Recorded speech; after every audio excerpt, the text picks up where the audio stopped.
perfect timing. Get it now. Hey, what's up, everybody? Welcome to the FU podcast. This is, episode 203. It is April 9th, 2024. Yes, it is. It is a great April 9th. Is it a great April 9th? Why is it a great April 9th? Nothing, it's just, you got to make every day great. And if you don't approach it with a positive mindset, it's going to suck no matter how you're good about it. Yeah, be like, you know what, man, today's a shitty ass April 9th. It's going to probably be a shitty ass April 9th. Yeah, I mean, it flew by today, honestly. Although yesterday flew by even faster because the whole apocalypse. Yes, man. Nobody did fuck all from work. Like, I don't even know why we even opened. Like, what was the point? Like, we literally spent like 3/4 of the day outside. Even the owners of the company, I hung out with them. They were like right next to me. So whenever, if you listen to the audio and stuff, that's who was talking on the. This is the owners. Oh yeah, so I watched part of that. Hey, those of you that might be in the audience right now, did you get a chance to check out the eclipse? Or do we have to give some people some time to log in while we're going live here? Or what's it looking like? Yeah, I probably gotta give some people some time so they get the notifications, they can log in, do all that jazz. Okay. No, understood. I did not get a notification this time. I will say that. No? Oh, that's weird. I think it's because we were late. It could be because we're late. True that. Yeah, I don't know what's going on with this app. Like, I literally had to restart the entire board, and then boot it back up, and restart the computer, boot that back up, restart the internet, boot that back up. Yeah, so that's the hints of delay, unfortunately.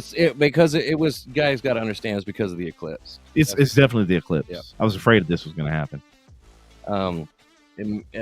Mitsubishi made them back in the 90s, up into the early 2000s, early 2000s, right? Something like that. And they just were shitty, and so it affects our engineering stuff and electrodes and things in the board. And, yep. Yeah, components. Very very technical, and schematics, difficult stuff. Yeah. Speaking of, man, the Eclipse, they used to be. They had the all-wheel drive turbo. Mm-hmm. That thing was a little sleeper. The GST was pretty fucking fast, all-wheel drive. Yep. Or no, GSX, I think. Yes, the all-wheel drive was a GSX. Yep. Very, very fast little car. Yeah, my buddy John Vaccaro from Northwest Missouri, he used to have one. And then remember when I had that little 318 Ti, little green hatchback? Yeah, I remember. There was a guy, and I don't know if you were with me or not, that had a turbo something or another, and we were gonna swap the turbos out of his car. And dude, we went to his house, and no bullshit, it was like, imagine like a trailer park with trailers. Hell yeah. Instead of them being like up on blocks and and like with the skirt around it, having them connected together with like cardboard. Hey, it sounds legit, man. It was literally like they made their own mobile mansion, is what I call it. Like they tried to connect a bunch of pieces together with OEM procedures. No doubt. I'm sure there's a manual somewhere that taught them to do that. I can't remember for the life of me. I think it was an Eclipse, but it was a 4-cylinder. But the thing was, the way his engine was positioned and the way mine was, they were completely different. BMW has a runs front to back, and then the Eclipse runs side to side. So I think there were some like issues with mounting and stuff like that. It would have been full fabrication, so we just finally said, yeah, screw it. And then his car went back to the insurance. Yeah, that sucks balls. Yeah, very interesting. So you got a totality shot yesterday? Yes, I got multiple totality shots, but yes, I did time lapse photography with my 600mm Sony lens, and then what I did is I set it to shoot every 15 seconds. So that way I got from like literally the beginning to the end, so to speak. Yes, there was clouds in the beginning, so I kind of cut a little bit of that out. There was a couple dead shots where like literally the cloud basically engulfed the entire thing, so I just eliminated those from the process. But yeah, I almost bought, they have a sky tracker that actually moves the camera to wherever the moon or whatever you're tracking is. I almost pulled the trigger on it, but then I'm like going, how often am I really going to use this? I'm like, I'm for sure going to use it during this event. But after that, I'm like, when am I ever going to use this? And I'm like, I'm like, Eclipse. Yeah.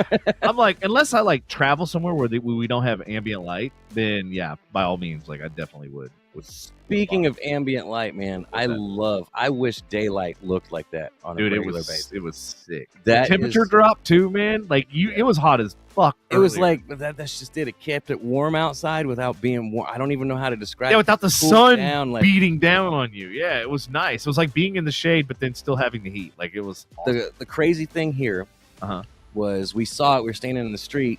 Yeah. And if you looked out over here, it looked like the normal sun going down, but the sun literally was right up over. Yes, right above. it looked like a sunset. Like we were commenting on that. We're like, dude, it looks like a fucking sunset at 1 o'clock in the afternoon. I hobbled my ass outside because I was working on James's car this weekend. Remember when I was doing those lights, right? Yeah. And yeah, I may or may not have gotten off the driveway and just. Were you still working on it on a Monday? Dude, no, I worked on it all Sunday night. And Monday, you gotta understand, dude, like I had to work from the house because I could barely walk. Like I walked to the couch. Oh shit. My back, I don't know what I did. It was. Were you like contortioning? Well, I was under the car running lights. Yeah. And at the like on the outside or the inside? And outside, I was hiding them better.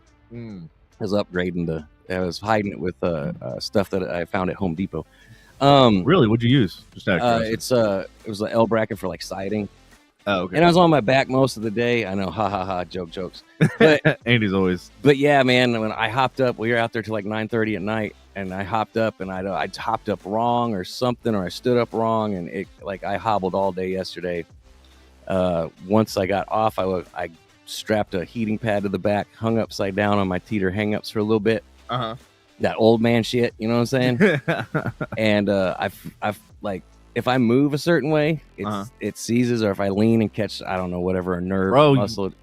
You know, we ain't the same young whippersnappers who used to be able to do I'm all better that than shit. I was yesterday. Better than I was yesterday, that's for sure. But that's all that matters. But yeah, we were able, like, I had to like lay down to be able to really look at it because I was bent over. I know, jokes again.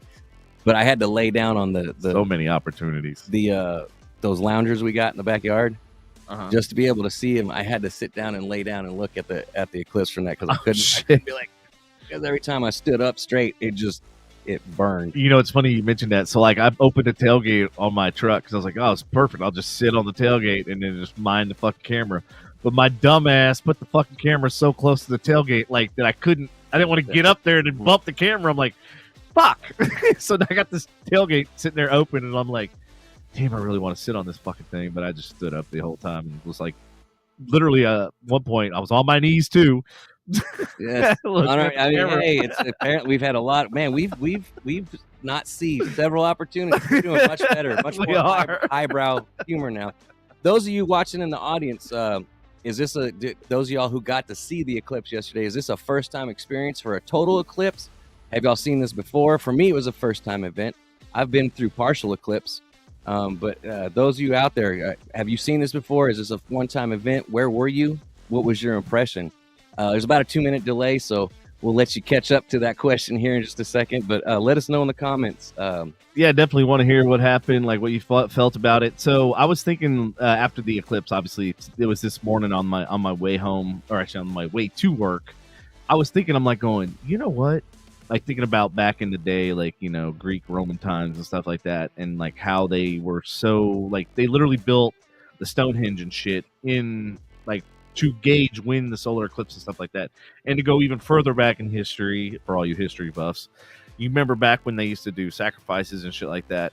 Part of the reasons why they did it was because of the solar eclipse and stuff like that, right? Because they thought like that was the sign of the gods communicating with them that like, you know, hey, like we're seeing, like we're watching you, what's going on, kind of like an eye, right? The iris, and then how the pupil and stuff like that. So kind of like God is watching. Let's murder somebody. So and so like literally, I'm thinking like going. So throughout all of history, they sacrificed all these fucking people because they wanted to bring this eclipse back again, right? They wanted to bring the God so he could arise and be present again, right? And I'm like going, holy shit, what if that's the key? Like, that's the reason why, like, all these sacrifices and everything happened. I'm like, all because Well, I'm sure you of read the fucking eclipse. And that's why it's so Yep. such a big thing, and why you heard about the news, and why it's Or the such a- conspiracy theorists that said there's going to be a mass, because it happens to coincide from another eclipse.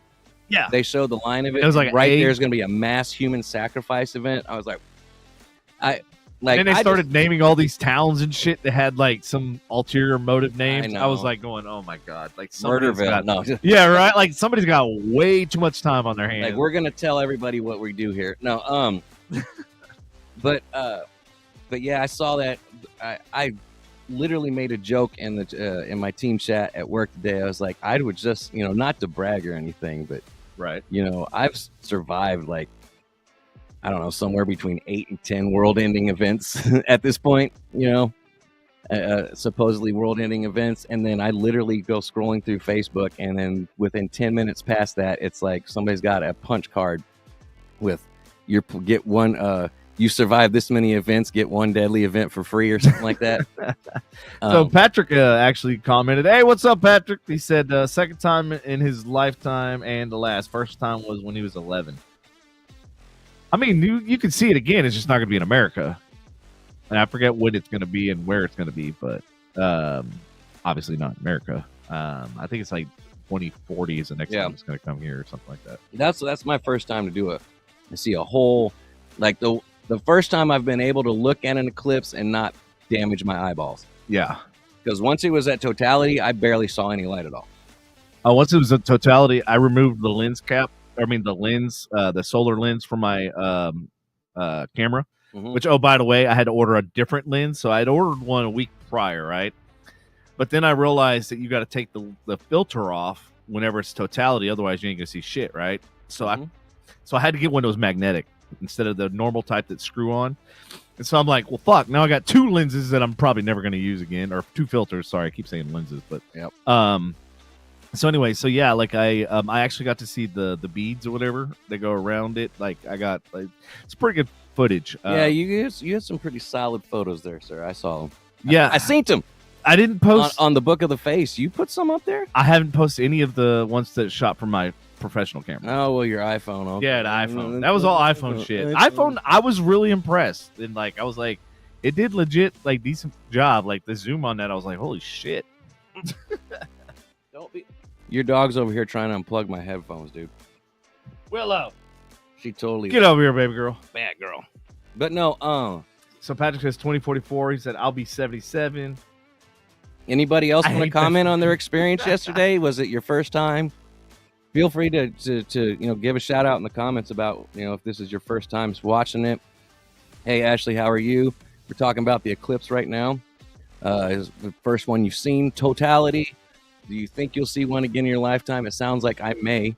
I'm not sure. What was it? What was the year? 2044. I may, God willing, I hope. I was not able to get to share that eclipse with Jackson, and I'm hoping maybe 2044 I will be able to. Who knows? Where was Jackson at? School. Oh, did they do anything at school? Yeah, they had like all the schools did like an eclipse watching thing and okay, and all that stuff. But yeah, because the reason why I ask is we kept hearing like somebody on like a bullhorn or like something really, really loud, and I'm like going, "Where's the nearest school?" And they're like, "Oh, that's like wait," and I'm like, and we can hear that like clear as day. If the wind is carrying it. Yeah. Oh, dude, it was weird. It was like, because at first I thought it was the people talking that were around me, and I'm like, no, that's way too like distant. And then I realized, no, that's like some school or some shit. But yeah, they were like talking on the PA or a bullhorn or whatever to, I guess, the kids and stuff that were outside. It was pretty cool. I hate that fucking blue that you wear. Blue brings out our eyes. It is what it is. Yeah, hate it or love it, I'm still gonna wear it. Molly. Ashley said we said hi. Bobby, can we get coleslaw with that order of chicken wings? Did we have chicken wings? I don't know. Chicken wings sound really good though. I've been craving those for like last 3 days. Ashley said it was so pretty, but my phone took terrible pictures. I was too busy looking at it. I didn't worry about pictures.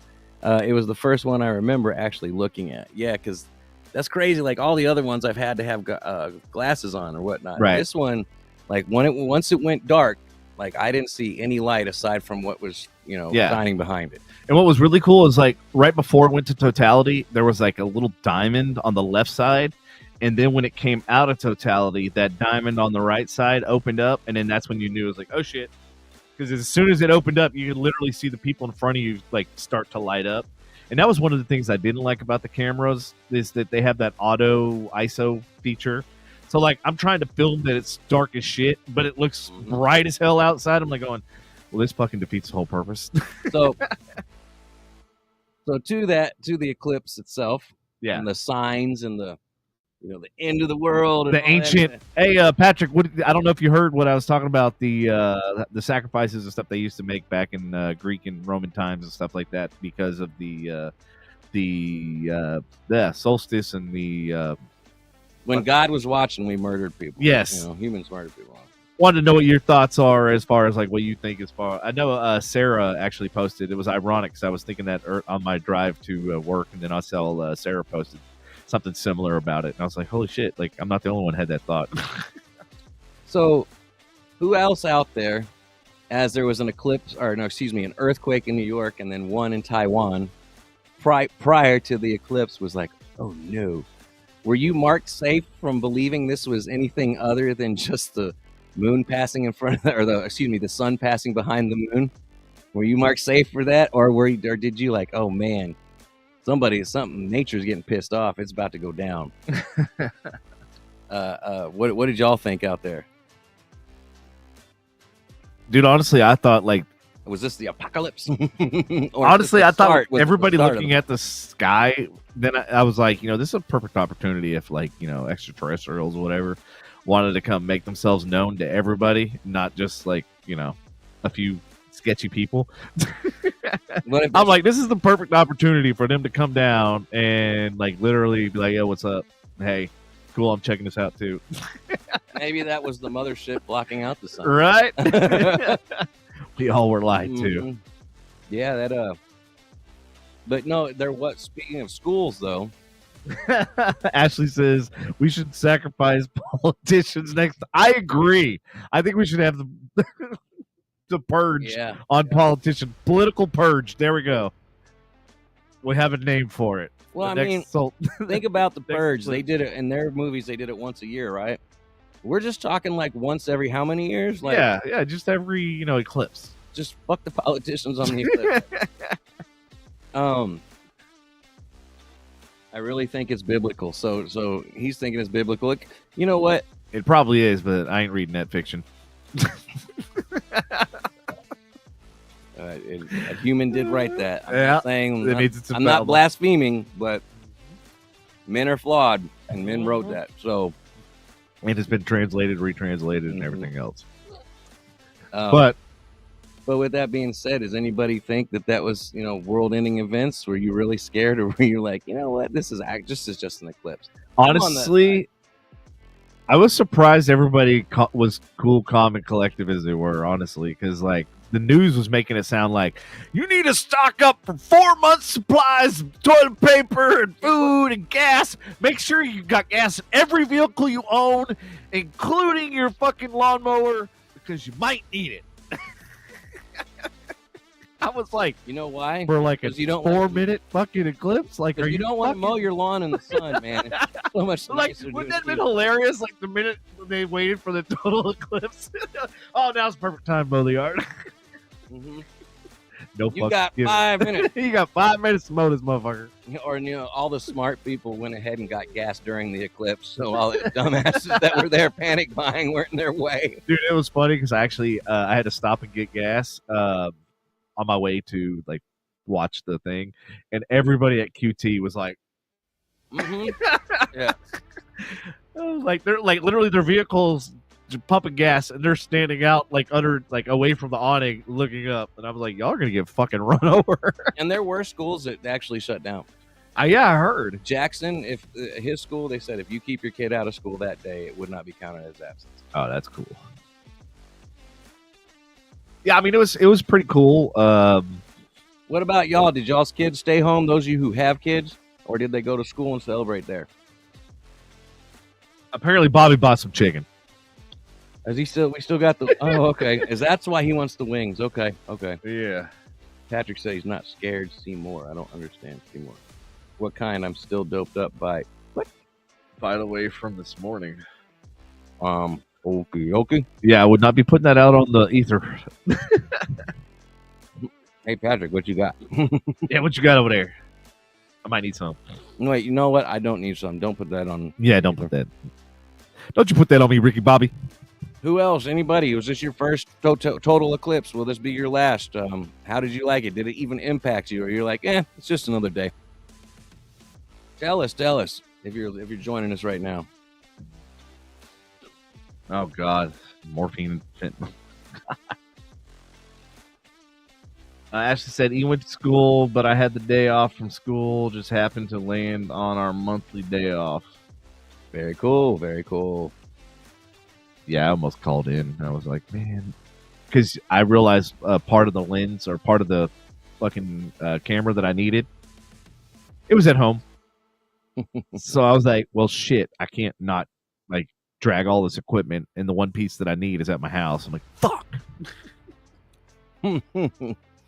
You know, speaking of eclipse, came across a news story today that literally falls right in line with this show and the eclipse itself. And if the headline reads is solar eclipse coverage, ballsy broadcast. Mexican station airs testicles on live TV. Yes, if you go to TMZ, you can take a look at what this is. We're not going to go ahead and share it, but no, the caption to this is, no, that's not the moon blocking the light. One Mexican TV station's solar eclipse coverage Monday was totally, quote unquote, nuts. As in the pair of testicles that somehow ended up in the screen. And they're saying it could have been famous. There was rumors that it was supposedly Tommy Lee's. The update is sources with direct knowledge tell TMZ these balls do not belong to Tommy Lee. We're told Tommy Lee had, in fact, posted this video on his socials, but only after it was sent to him, at which point he posted it, but he deleted it a short time later. In other words, these testes aren't Tommy's, despite the rumors that are going around. Well, at least that's got a good tagline, Tommy's testes. So, yeah, I thought that fell right in line with our... it's definitely in line for the show. Mm-hmm. So, speaking of Tommy's testes, no, I'm just kidding. Have you, the sentencing for the Crumley trial was today. So, fill me in. I saw that. I have not been... So, when I first heard about this story, right, Who is he? Okay, Ethan Crumley was a kid who shot up the school. Okay. The parents were both charged. I'll give you guys a recap just so the ones that don't know about the story, I'm going to give you a recap and I'm going to tell you why and everything, all the ins and outs. So he shot up a school, unalive. Sorry, can't say the K word. 4 people. Yeah, because, fucking censorship and bullshit. And so this is the first time in history that they actually went after the parents because of negligence. Not only did they buy him the gun, but there were so many signs of him like mental health issues, and they basically brushed it off and laughed it off, and both of them didn't keep the gun secured. Which, by the way, there was no law at the time about securing a weapon. In fact, they passed a law after the fact because of this actual case. But anyway, I started a Facebook group because I knew this trial was going to be just something for the books, like something to really keep an eye on and watch. And if those of you who watch the trial, I would love to hear your comments and stuff. But this lawyer for Jennifer Crumley, which is the mother, her name was Shannon. This chick would argue with a fucking fence post about nothing for literally to the point during the trial, I'm like, can somebody fucking muzzle her, please? I'm going, can they put Shannon on trial because she's fucking annoying me? I'm like, she's gonna blow the whole fucking case. Should she be on trial for being annoying? Yes, she should be guilty. Oh, Molly, I hope you feel better. Holla at you later. Did the kid get tried at all? Yes, the kid got tried. I forget how many years he got. He pled guilty. And then I heard today too that he apparently tried to attack one of the guards, And this kid's all of like 115 pounds, like literally, he's fucking skin and bones. And I'm like going, like, really, like, what the fuck are you trying to? He's doing what he can to get relevant. I think he's trying to be death by cop. Honestly, I Well, think that's kind of what's going on with that situation. Is he life? Did he get life? What do we? I think he got like 30 years or something like that. I can't remember exactly what the sentence is. Don't quote me on that. That part I did miss. I missed the sentencing of him, but my most of my attention was on the parents, just because of the precedent that was set. Because this is going to be the first time in history that the parents will actually be punished for a school shooter, which, for this particular case, it was very prudent. It was very relevant. It was very much deserved. And that's why I started that group. And then we all kind of like commented and stuff today while we were watching the trial and stuff going on. And here's the crazy part, dude. So the father was a DoorDash driver. Like, that's literally what his occupation was. No harm, no foul to that. But the mother wasn't exactly faithful. Like, she was sleeping around and this, that, and the other. Like, dude, it's total broken fucking home. Like literally, like legitimately. But that's neither here nor there. Just because they're pieces of shit, like family wise, husband wife wise, doesn't necessarily mean shitty parents. Mm-hmm. But in turn, they were shitty parents too. I get it. They were too busy with their own personal stuff, and I think one of the biggest key takeaways, when Jennifer was asked, would she change anything? She basically said, no, I wouldn't change a thing about like what happened, blah, blah. And that like literally sent fucking chills to all the victims that, were there. And then also to the judge and also to the jury, because she was found guilty, obviously. Both her and the husband were both found guilty. So today was the sentencing day. So what was really bizarre, they were two separate trials, right? Mm-hmm. The mother had her own trial, and then the father had his own trial. Well, today, during the sentencing, they were both in the same fucking court for both getting their sentence. Yeah, it was really... So they had... Well, that could also keep them from talking and corroborating stories and shit, too. Well, it's a sentencing phase. Are they the same lawyers? Were they been represented by the same... So Shannon was still her lawyer, and then he had his own different lawyer. Now, his lawyer seemed to be sort of decent compared to Shannon. She was fucking Johnny Cochran. Like, for real. Wow. I mean, she was like... OJ did get off. Exactly. I rest my case. Yep. Hey, Carla, what's happening? Yeah, so it was a very, very crazy day. They both... okay, so here was the deal. That's what I was going to ask. What happened? Okay, so here's the end result. So they could have gotten up to, I think it was like 10 or 12 years. The judge gave them 10 to 15. She said, I'm going to increase. She goes, I know this is not normal. She said, but neither is the circumstances of this case. And she said, I'm gonna go off and do my own and basically say, you're going to get 10 to 15 years, in prison. So I was like, because they were trying to get probation, dude, and they were trying to get time served, and they were trying to get like basically a slap on the wrist. And this judge, like, give her credit, like she was the BAMF of the day, this badass mofo. She literally threw the book right at her face, and it was awesome to see. And in the argument, like Shannon once again today, like, oh dude, like the conversations, it was so good, it was so glorious. But anyway, yeah. Okay. What up? What was this guy's name again? The shooter? Ethan. Ironically, because that guy in South Lake, Ethan Couch, remember the one that shot up? Yes, that's exactly what I knew where you were going, bro. You didn't even say a word. I knew where you were going. His mother hit him, like got him down to Mexico. Yes, and this is why so that should have been the first start of when they started trialing. And he was found to have some kind of like disease or something, or mental thing. Yes, it was called affluenza, which is bullshit. It basically means they're affluent. I don't get it. It means they make a lot of fucking, but they're rich. For those of you who don't know what affluenza is, let me explain it to you. No, you can't just, like, the world can't touch me. I'll murder somebody and not have any remorse. Like, so you want to hear something fucked up? I hate that somebody diagnosed of somebody, like, there's a condition for just being there's a condition for everything. And this is the number one thing that I can't stand about America and about USA in general. And I learned this at the age of 12 years old. 12 or 14, I can't remember.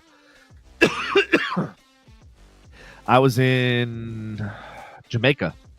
Yeah, man. Yeah, man. I was in Yeah, Jamaica, man. Boy, I get to beat into the ground. And this girl, like, Dope ass white boy. she's like, "Where are you from in America?" And I go, "How did you know I was, from America?" Like, I didn't even say, like, I haven't even talked yet. And she was like, "I could tell because you wear labels." And she goes, "Americans are labelless." And like, it kind of like sat in the back of my head, right? And I'm like going, "Okay, yeah, it makes sense." I got Salt Life on. I got fucking, this. I got my Apple Watch. But didn't she just label you? Yeah, right. I'm just saying. She labeled me an What American. Yep. Okay. But yeah, like ever since then, I was like, you know what? She's right. Like, we have to label, and not just branding. I'm talking like we have to label everything. But at the end of the day, what does it solve? Like, whoa. Sorry, I'm trying to kick the charger on over here. What the hell was that? What charger? Where'd you plug it in? Right over here. It wasn't working, and my computer died. Oh shit. All right, I'm back up. Okay, I was gonna say maybe if the outlet that you plugged it into was Good to go. It looks like I'm all right. I'm Roger. Yeah, you freaked me out, dude. All of a sudden the light went. I was like, oh shit, not again. Power outage again. Yes. Fucking encore. Lindsay texted me today, and she's like, "Power's out." So I text Sean. I was like, "Hey, is your power out? Are you home by chance?" Was he home? I didn't hear from him. Oh, okay. I just checked my Ring camera. I'm like, is my camera functioning? Yep. All right, then we got power. That or I'll check my devices. That's the only way I can fucking tell.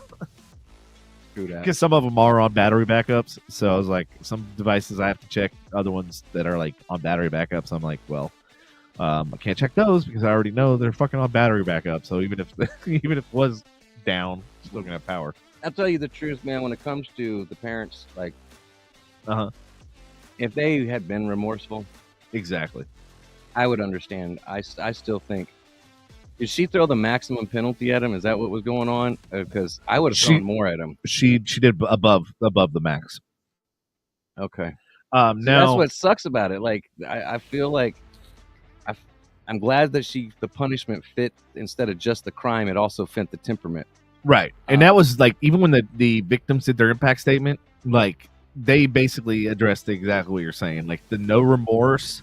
And then one of the things that somebody hit on, it was the accountability. Going back to the post earlier, accountability was one of the things. Don't learn from your own mistakes. Anyway, go ahead. Sorry. One of the things one of the victim impact panel commented on was the fact that neither one of them took accountability. They want to, blame this and blame that, but none of them ever said, you know what, I fucked up. I should have done this. I should have done that. In retrospect, we should have done this. That's what and that's what the judge caught on to too, and that's why I think the judge threw the fucking book at him, because none of the they never once said one iota of what they were going to change and what they were going to fix and what they would have fixed and what they would have done. They never, which means they don't even think about a solution. All they're thinking about is themselves. Well, there's no way that their lawyer also wasn't in like, look, if you show some kind of remorse for your actions, you are going to be helped out here. It's going to help you. But they like rewatch it because like they literally addressed that. They said it's not about the remorse, because that was Jennifer and both the husband and the wife were basically saying, we showed remorse and then we got criticized for showing remorse. Then when we didn't show remorse, we got criticized for not showing. Like, and then they basically straightened them out. It's like, it's not about fucking showing remorse. It's about showing that you're accountable. We don't give a fuck whether you're sad or not. It's irrelevant. Are you holding yourself accountable? Are you, and what changes are you going to make? Because that's the thing. And this is what I hate. When somebody says they were just taking accountability to get out of what's going on. That's the only reason. To get a lesser sentence. You didn't show remorse because you truly had it. Right. You were showing it because you want to save your ass, basically. That's what it boiled down to. And all too often I see this in society. It's not just a Crumley case. This is something that I've seen on the regular with people in general. It's like they'll come to you with a problem, or like they'll be upset about something, but it's like they don't offer the solution. They don't offer, like, I should do this, I should do that, or be accountable for your own fucking actions. Like, you dug this hole. How are you gonna? And then what I say, how are you gonna dig yourself out? I'll give you a rope. Do you want to hang yourself with that rope, or do you want to pull yourself out? Like, that's the thing. And 9 times out of 10, people will fucking hang themselves with that rope. They will not pull themselves out. But it's like, it's trying to train their brain. Like, literally, you're trying to change their mentality and their thought process of stop fixating on the fucking negative. Stop fixating on the problem. Start fixating on the solution. Start fixating on actually solving the problem, and you'll get somewhere. Yeah. That's why whenever you go into a meeting with your leaders, if you have an opportunity, bring at least 2 solutions. Your leader will share with you whether they think they're good ideas or not, and then they'll give you their feedback, and you guys can compromise. But if you don't come to a good leader, not a boss, a good leader with a couple solutions that you've kind of thought about already, they're pretty much going to tell you, hey, they're either going to be an asshole and say, get the fuck out of my office, or they're going to be like, look, do me a favor, go think about this for just a little bit longer, come up with a couple possible solutions, bring those to me, and let's discuss it at that point. So, and that's the difference between a boss and a leader. And a good leader, he wants to raise and train other leaders. Because he, first of all, as a smart leader, you don't want to be responsible for everything all the fucking time. You want to be able to delegate certain things to other people to take the load off of you as a leader, and to rely on your people that are below you and around you, your colleagues and everything else. I'm not saying like below as in like, I'm better than you type thing, but like, it makes you more available as a leader too, if you're able to delegate. Exactly. Because your cup that would be overflowing or what you may be running on empty. Right. Now you've delegated to somebody you can trust. You don't have to worry about that. So now you can concentrate on being there for them, your team, while doing projects that need your attention. And right. And it's like you're there to guide them. You're there to, but you're not there to give them the exact game plan that they need to facilitate. Like, they need to come up with that on their own. That shows what kind of work ethic they have.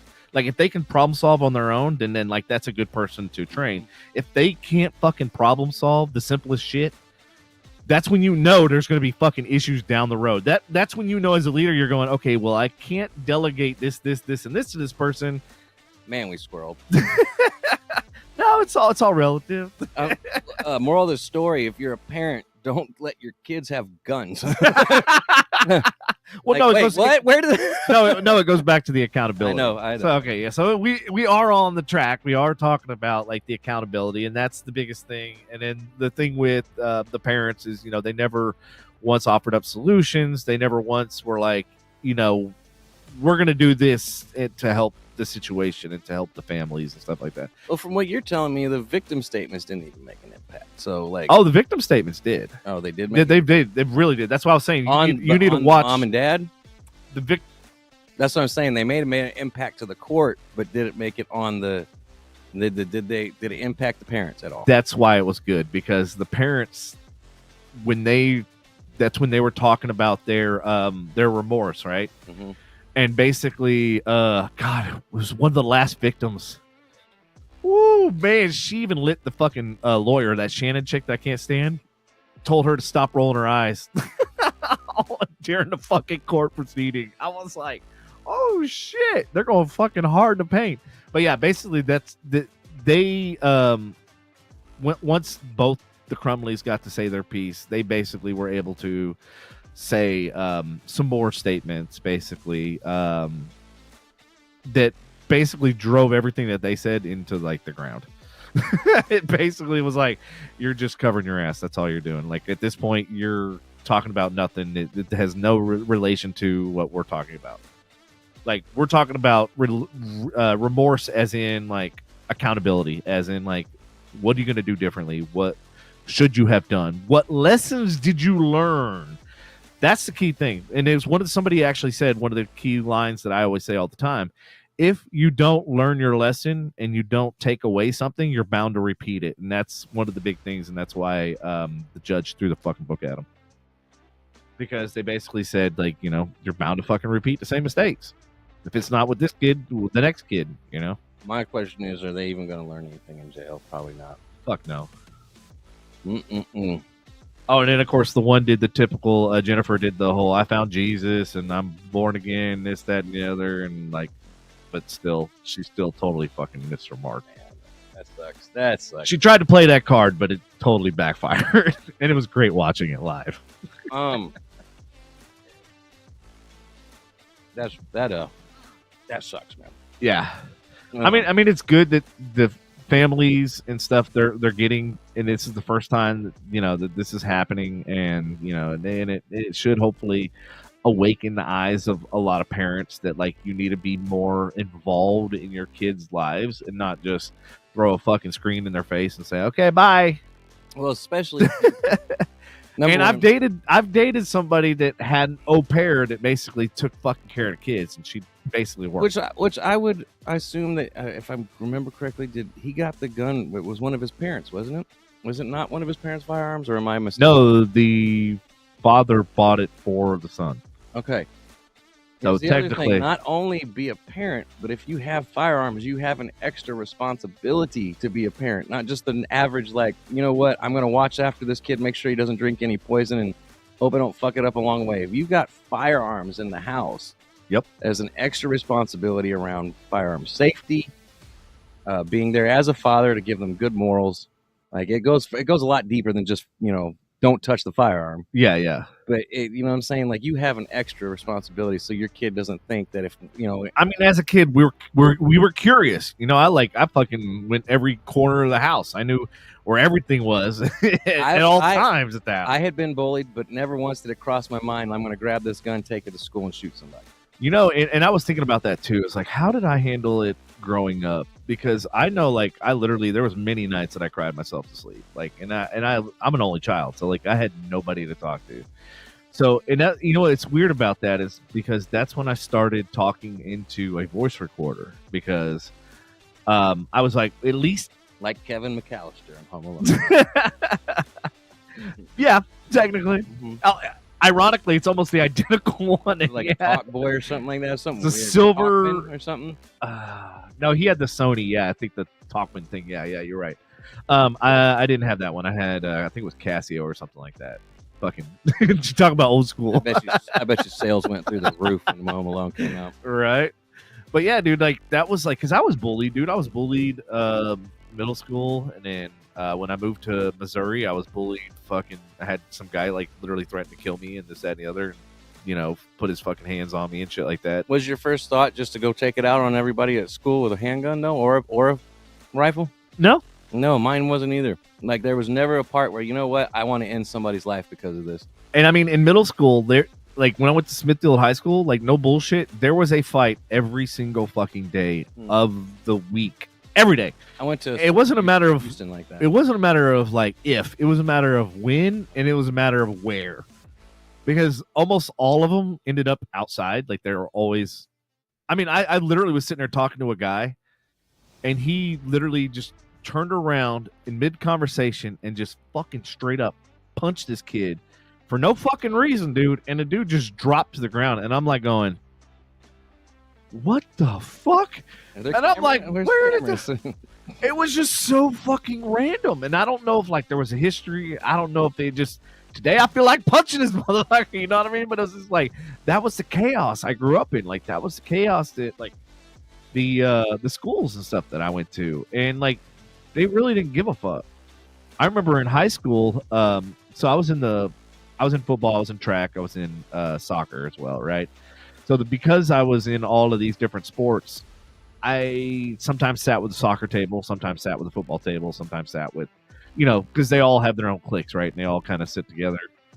So one day I was sitting with the football table, and like soccer guys like started getting into football guys shit, and football guys started getting the soccer shit, and I'm like, that's all on y'all. I ain't fucking getting in the middle of any of this shit. But anyway, this one dude, I was in chemistry 2 class, and those art tubes they used to carry artwork around in? It was like a little white tube with the metal ends on the end of it. Yes. Yep. So this dude shot that because you could shoot the end of it off and shot it and hit me right in the fucking temple. And I remember just sitting there for a second. And I'm like, what am I going to do about this situation? I literally thought about it. I went, grabbed this guy. You remember those carts that had the TVs mounted to them and the VCRs? Mm-hmm. And it had like fucking the gigantic strap.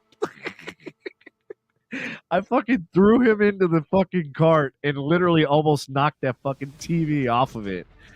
And he like fell to the ground and like I was about to start beating his ass and then like everybody pulled me off. And then of course by the time they pulled you off. Oh my god. By the time at a party? Like sorry. So the next period was lunch.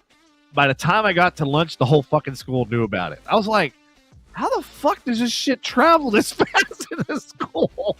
And that was before social media. Yeah, that was before social media. It was like, dude, and everybody's coming up to me like, holy fuck, I can't believe you took out one of the fucking football guys.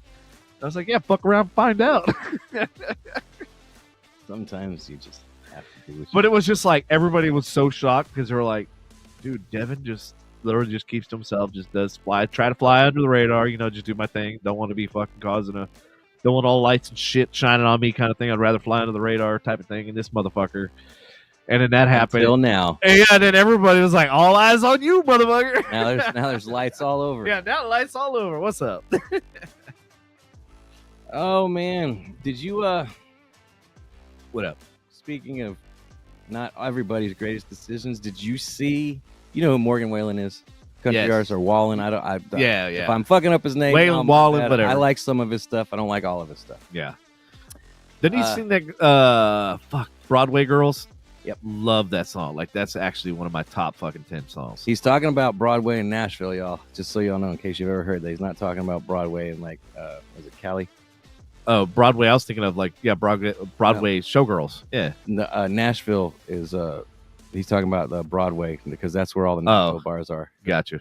So I don't know if y'all know this, but he is under felony charges for tossing a chair off a rooftop bar on the Strip. I heard that on the Nashville Strip. Oh, is it Nashville? Okay. Mm-hmm. All things to get arrested for and going to jail for, that's got to be up there with the dumbest shit ever. Yep. So I've been down. No street cred on that one. I've actually been. Let's see. Is this the place that I went? It might have been the same bar I went to, but I went to several of them, and it's a pretty good distance up there where he threw this chair from. Apparently, it was. There is actually a video of it. If any of y'all want to go look it up, it's called the Chiefs Bar in downtown Nashville. It shows shows the chair flying way over the rooftop, 6 stories above Broadway. From this angle, we can see who threw the chair, but cops say can't see it. But cops say witness and videos inside the bar confirm for sure it was him. I guess he was just partying his ass off. Said, "Woo, fuck it, I can do whatever I want." I would hope he takes accountability for this. Your mic shut off. I know. Oh, okay. Sorry. Oh, okay. Sorry, you were talking, so I was like, all right, I'm gonna let. But yeah, hey, the chair survived. I'm looking at it right now. The chair survived? It's in custody. It doesn't look too bad. The chair's in custody? Yeah, it says chair in custody. It's a lot of force. It wasn't just tipped. I'm just trying to see if there's any damage to anything. It doesn't. Alleging the chair landed within a few feet of them. Yeah, apparently I guess it was because there was officers around, and that's where it landed. So they're trying to charge him with the whole litmus. Which I will believe that it was within distance, because when I went to Nashville, aren't they fucking everywhere? They're fucking all over the place, man.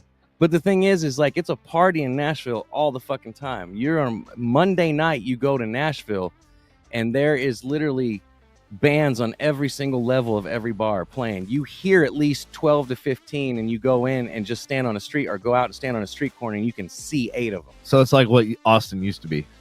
Much better. Yeah. It's like 6th Street meets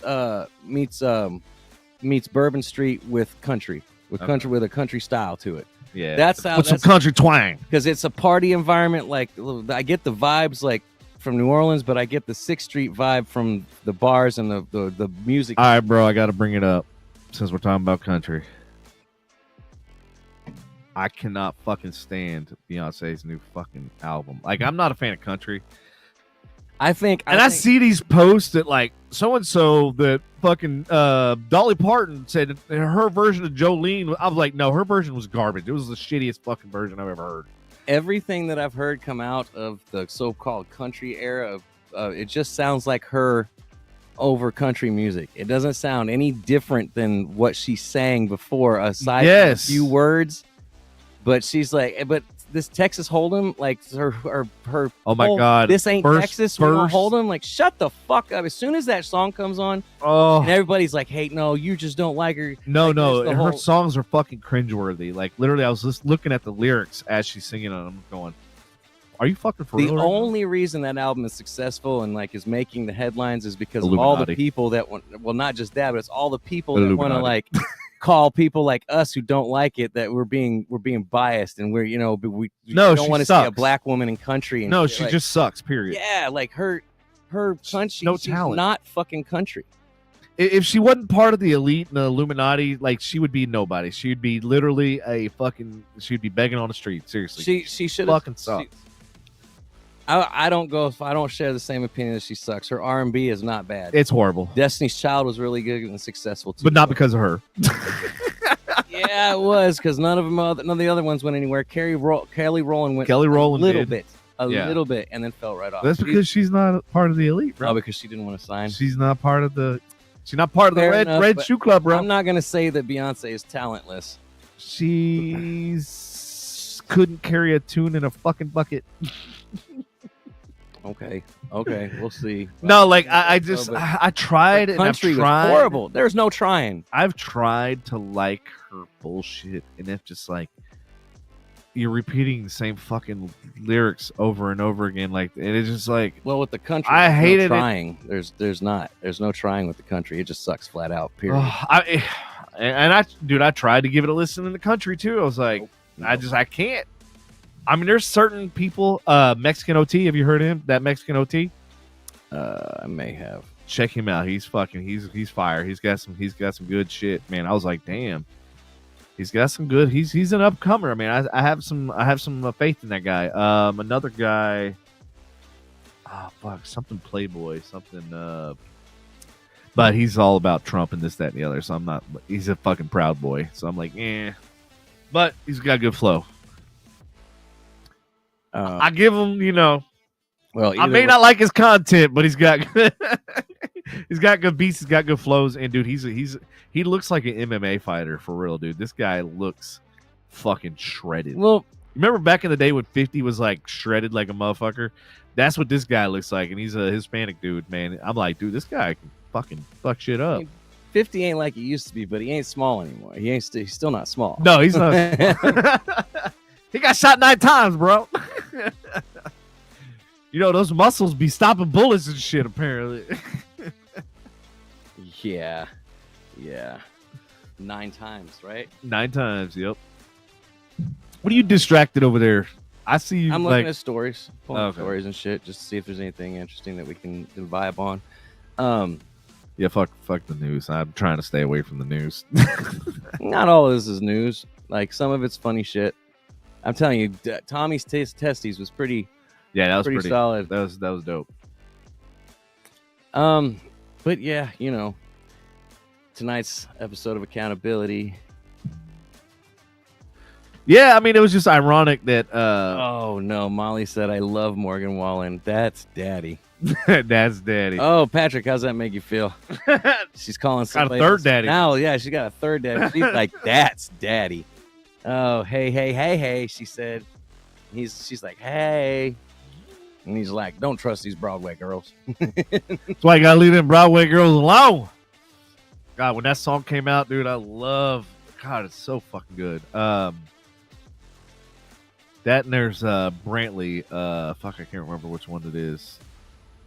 There's a couple songs that I got on my rotation that are country. It's not like I hate all of it. I just hate the majority of it. Like me, I'm like, I want upbeat, like I want stuff that's gonna like get me going and get me like, I don't want sad, like fucking slice my wrist, depressing type shit. Like, because to me, I'm like, that's gonna send me in a dark place. I don't want to be in a dark place. I want to be in a good place. I want to be an upbeat type of place. I don't want to be fucking over here. I like all different types of country. I don't like country like as far as my choice. If you had one genre to listen to ever again, it'd be hip hop or R&B. Period. Right. That's just me. Would I miss the other genres? Absolutely, 100%. Right. But as far as what I'd choose, that's just me. If you said and all you could listen to is rock, it would depend on what genre. If it was 90s, I could probably pass. I could probably do okay with that. Dude, Ted Nugent, fucking Stranglehold. Dude, that song is the shit. But like all the old 70s, if you trap me in 70s and 60s rock, I wouldn't be able to make it. I'm just being real about that. Led Zeppelin, dude. Zeppelin's good. Yeah, but could you listen to that era music nonstop forever? Forever? No, I could do 90s music, 90s grunge and shit. But 90s grunge. Okay, I'm glad you like Nirvana, Green Day. When you said 90s music, I'm first 90s rock. I know. Well, the first thing I went to was fucking Ace of Base, and I was like, you literally could listen to that for fucking. Oh, that shit is another baby. That's pop. That's more pop. Yeah. But that's why I said I'm glad you put the qualifier. If you came to me and was like, you have to choose a rock genre, then it would be 90s. I could deal with that. But if I had to absolutely choose to listen to one genre forever, as long as I wasn't limited to time spans. Right. Because I like some of today's music that I wouldn't want to do without, but the majority of the rap I listen to is old school, pre-2005. Well, that's why I'm telling you about these new guys, because there's some new guys, new blood that's in the industry right now. In fact, one of them was actually that Mexican OT guy. He was on fucking Rogan. He's local. He's Texas too. Do y'all out there have any artists that y'all listen to that you think Yeah, like let's hold hear their own with an old school artist? That or just up and comers, I'm always trying to diversify my music playlist. I'm always trying to my portfolio of music. Well,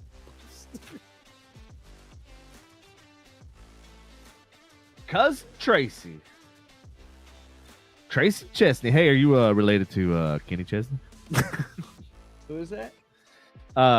Tracy. Oh, this is Cuz. I guess that's cousin. I would assume. I mean, my deductive powers tells me that might be Patrick's cousin. Yes.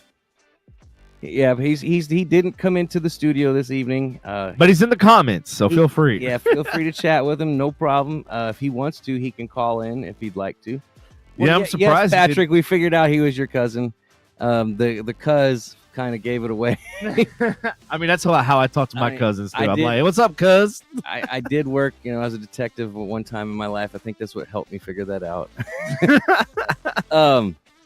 Okay, Detective Captain Obvious. Welcome, Tracy. Kenny Chesney is my cousin. Oh, Kenny Chesney. Are we being for real? Oh, nailed it. So is Tracy a new listener? Tracy, are you a new listener? Either way, we should take a shot at being Kenny Chesney's. Right? So ironically, we're talking about music, right? And all of a sudden she popped in. We could not have planned that if we wanted to. No doubt. So we're not drinking normally. We're kind of cutting back tonight, so it's only Jello shots this evening. No cups full of like liquor. We've beat our livers up over the last 2 or 3 weeks. A lot. Yeah. That ghost tequila was getting to me. You want cherry, raspberry, or lime? Let me got lime. Lime? All right. Boom. I'm gonna go with. Are we going to be watching the Jake Paul Tyson fight this summer? When is it? I thought it was July.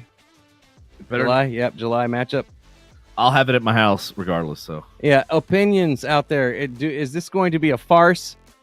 I know it's not a regulated boxing match, and I'm sure it's exhibition. Do you think that that Jake Paul's really going to allow Tyson to fight like he really? Because look, I know he's not what he was, but I still would not want to take a punch from Mike Tyson. I'm sorry, like if you have that heat, it don't go away. He's got that heat. It's not. He's got. I mean, yeah. He doesn't have a speed of the 18-year-old he was, but man, he still got the power. He was never known for speed. That's the thing. But watch his training. He was known for power. He was a fucking Iron Mike. That's why they called him Iron Mike, because the motherfucker was known for his power shot. Because he was fast enough to get it in too. Yeah, it's just like booty hole. Did you? Oh man, I even licked my finger on cue. Sorry, y'all. My bad. All right, Tracy. Cheers. Bam.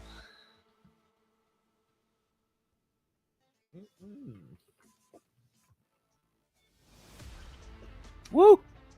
Huh. Yeah, Yeah. good. Definitely glad we don't have the drinks tonight. Woo. Oh god damn it. Yeah, So- these are don't fuck around Jello shots. So true, real talk, squared up, match to match. You know, if it was legit, do you think Mike would still whoop his ass? What do you mean legit? Well, so Squared up. here, everybody's told Jake when you fight a real boxer, you're gonna lose. And sure as shit, he's fought 2 real boxers, and both times he's lost. The only times that his Oh, then why the fuck does he think he's gonna win against Mike Tyson? That, to me, I didn't know that background. So yeah, literally. So everybody's been. You got to understand. Like everybody's been like, yeah, you haven't fought a real fighter. And Jake's, you know, what else do I got to do? What else do I got to do? He finally got in the fight, got in the ring with Tommy Fury. Fury ends up winning, which they still. A lot of people, not just Jake Paul. There's a lot of people out there that kind of. Was that really a win for Fury, or was that just to like show Jake Paul he shouldn't be in boxing? And then he fought another boxer that he was sure he was going to put out, and was absolutely sure. He ended up losing to him by decision. Wow. So the thing is like people have been all the haters that have said, hey, you know, if you get in the ring with a real boxer, you're not going to make it. But here's the He's thing. kind of proved them right so far. Yeah. Is this going to actually be a sanctioned event? Because Nope. Okay, see, that's where I have a problem. There was a boxer that came out and talked about it the other day and said this That's is where I not have a true problem. sanctioned boxing match. If it was a sanctioned event, then I would be all for it. But the fact that there's no judges, there's no like, to me, it's not. There's going to be judges, but they're not going to be your official judges. That's what I'm Yeah, saying. Like, you're going to go to the scorecard, but the scorecard's not going to matter because it's not a sanctioned event. And that's the thing. Like in boxing, 'cause I boxed for 2.5 years. Like, it's not legit unless it's sanctioned, and then, like you go through the channels and the licenses and all the bullshit that you have to go through in order to be legit, and you know, the weigh-ins and this, that, and the other. It's a backyard brawl basically. Otherwise, that's what separates, you know, the men from the animals basically. Not, you know, pun intended, but like, yeah, that's where I have a problem. That's where I draw the line. Yeah, yeah. Because to me, I'm like, either one of them could use the argument. Well, it wasn't real. It wasn't a real. Logan and Mayweather wasn't sanctioned. That's my whole point. That's why I hated that Fucking fight. Mayweather and what's his fuck wasn't sanctioned. Exactly. And see, and that's the thing about was Jake Paul versus Nate Diaz. Yes. Like, fuck, I was so mad I missed that fight. I'm sorry, but it wasn't like Nate. I mean, Nate was Nate. He was taking a beating, and he wasn't going down. Like, he was just he's like, come on, fucker. Like, he was egging him on the whole time. Bro, I've watched some of these fights, and literally, like, I'm like calling like bullshit. I'm like going, dude, this guy is like literally letting this other guy beat the shit out of him. Like, and I know this from personal experience because I've thrown fights, and I know, you remember Joe, right? Joe Wolf. Yeah, a little overzealous Joe. A little bit. He like literally he wanted me to be his manager. That's what started me being the whole manager of UFC and everything else of these fighters and shit, was because of Joe. He's like, I will lose a fight as long as we can take home like 5,000. I was like, all right. I mean, I'm not getting my ass beat. I'm like, I'm cool with it. I'll make the bet. Yeah. That's a legitimate drive out there. You know what I mean? Like, there are some fighters that literally are so broke that they're going to purposely lose a fight just to make sure that they take home a purse. Yep. You know And that was literally like what, you know, Joe was saying. Was like, you know, and I'm not trying to call him out, but like, obviously this never happened. So but no, that's when I first realized how corrupt almost every industry is, because almost every industry I've ever been in or worked a part of or been involved with has been corrupt and has been completely fucked sideways. And that's when I realized, like, no matter, you dick with the film industry and the music industry. dude, the film, the music, I mean, we're talking even like the executive jobs that I've had, even at like big corporations and shit. Like you You know the data breach that just happened with AT&T?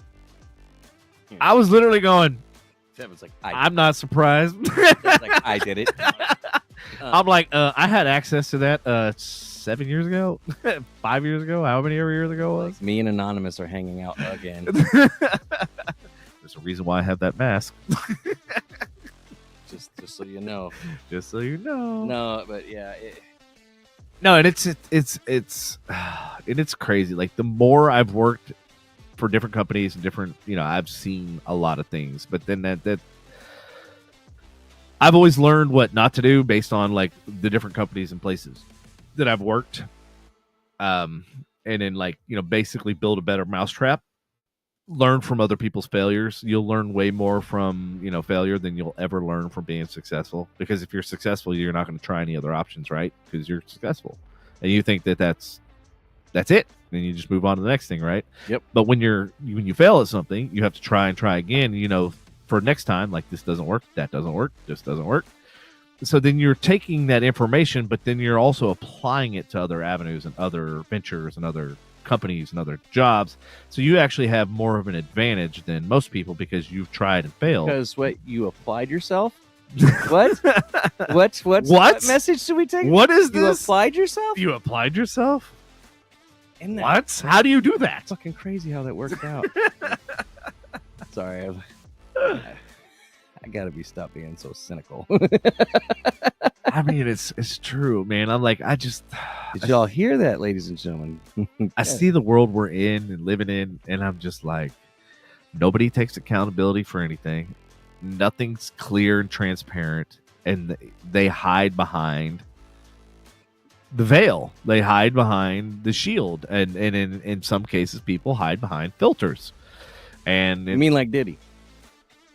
The diddler. I don't know how the diddler has anything to do with this. He's been hiding behind filters for a very, very long time. I don't know if he's been hiding behind filters per se, but he's been hiding behind something. Somebody's been filtering his He's been hiding behind people's rear ends. I read a whole thing in a Jelly Roll. Dude, did you see the thing about Mike Tyson and him in Diddy? It was I think it was a Letterman. Damn it. Don't. Dude, Diddy was literally trying to put his hand on Mike Tyson's leg. That's not a good idea. And I'm like thinking the entire time, I'm like, Mike Tyson could like fucking send you into the middle of next month, right? Diddy, like he break you in chill, half. Bro. You got no chill, homie. That's Mike Tyson, bro. Diddy. But literally, Diddler. Come on, the Diddler. Diddler like literally kept putting his hands on Mike Tyson, and Mike kept picking his hand up, dude. And Mike's a big guy, right? So if he makes a movement, you're going to see it. Yeah. It's not like subtle. It's going to be like. Yeah, no, that's just so. I was reading another thing about Jelly Roll. You know Jelly Roll? Yeah. So apparently, like the Diddy thing came up in an interview with him, and he, 50's like, go to them Diddy parties. Apparently, dude, I've heard apparently Jelly Roll had not to go to a party, but had an opportunity to meet Diddy or something like that, or hang with him or something. And Jelly straight up, he goes like, because even then I didn't get a good vibe from him, so I turned him down. Like, I'm not going down that road. Like, and like, so Diddy's part of the Illuminati too. Like, yep. See, here's my thing: is like as soon as Illuminati killed off Pac and Biggie. Yep. Diddy's like, I'm Illuminati too. And then, I know there's all kinds of like, whoa, Andy, what are you saying right now? Shut your mouth. But no, I love it. Diddy went down the pipes after Biggie was gone, dude. Like, here's the thing is I was never like, and this is what's so weird about me. Like when I grew up, Molly said hashtag Devinism. I know she's totally stealing. She's like today. She's like hashtag Mollyism. She's like, what Devinisms? Devinisms don't even exist. I was like, oh, really? But no. Anyways, so I grew up like I was always able to find talent and like identify and like see where people have potential in this, that, and the other. That's one of the reasons why like I was so good at the entertainment business and stuff like that, before obviously hiring people. I suck at that apparently. Good at identifying talent, suck at hiring people. So anyway, what was this say? I always put things. I was like, I'm always misplacing things. My keys on the my keys in the refrigerator, my wallet in my drawer, or whatnot. My faith in other people. exactly. Yeah, I get it. Well, and it's funny you mentioned that. So I started a competition last week. So I had a bunch of designers off of Fiverr and Upwork design a t-shirt design, right? Mm-hmm. And so I was like, okay, I know I'm a control freak. I know I like to just like, if I want it done right, like just put my fucking hands on it. Like let me at it, right? Yep. So I was like, all right, I'm gonna learn to relinquish control and like start to trust other people and this, that, and the other. So anyway, 2 days later, I get the designs from, and I think I talked about it last podcast actually, that I had just hired those people. So that tells you how long it took for me to finally get the the final product. I submitted it to the team and I asked like, anybody need corrections, any suggestions, and they said we hate all of them. Like no corrections, no like modify this, change this. Like literally, they did not like any of them. And I'm like just going, okay. So then I took my 15 or 20 designs that I had or whatever that I had already had done, mind you, that day that I started this competition. And they chose 2 of them.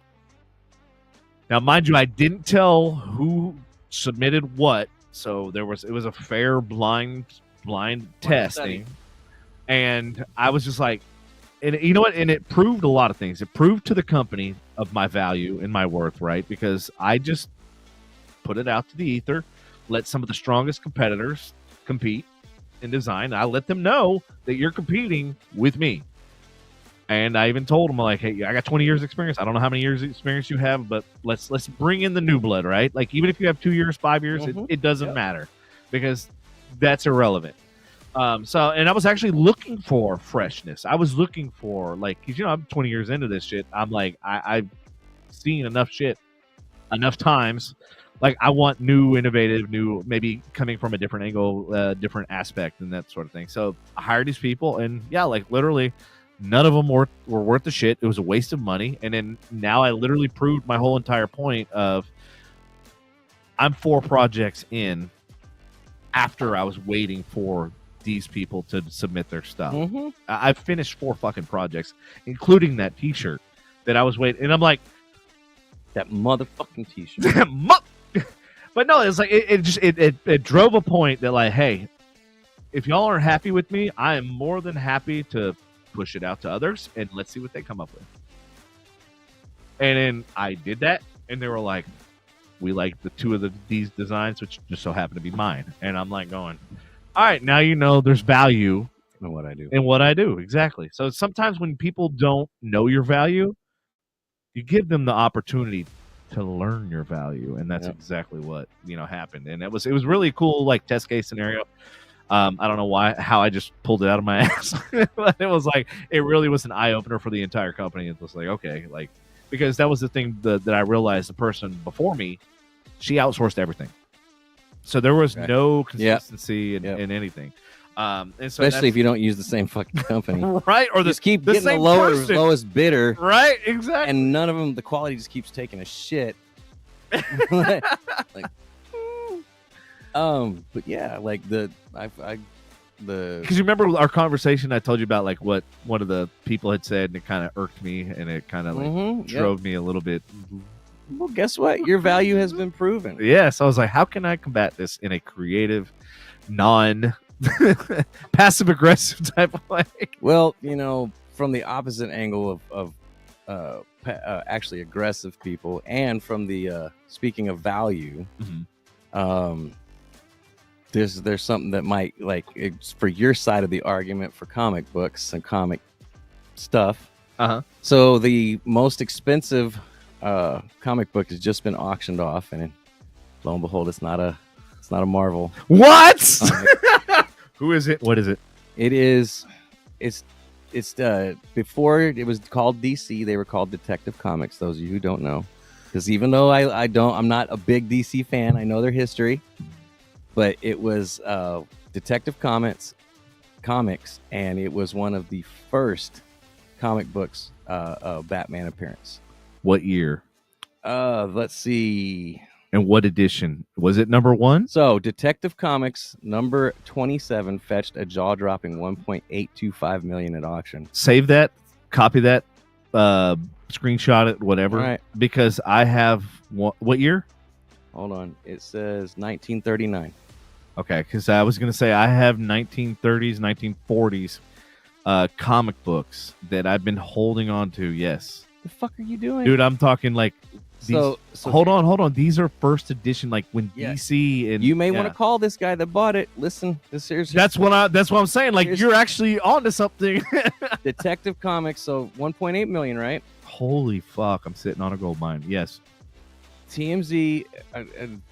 Here it says TMZ. This ain't the buyer's first rodeo, because while this is the most expensive version of his comic collection, hold on, it's not the only copy he has of this. Oh, so he's one of the only owners to have this particular one. I think I actually have. So most of the ones I have are 1st and 5th edition. So like literally number 1 print and number 5 print. I'm not sure. That's why I asked what print was that. You said 20. Was it 25? So Detective Comics, the issue was number 27. 27. Okay. Mm-hmm. So I have number 5 and number 1 on a lot of different comic books. You might want to take a look at what you got, especially if I don't know who to appraise though. If they predate 1980.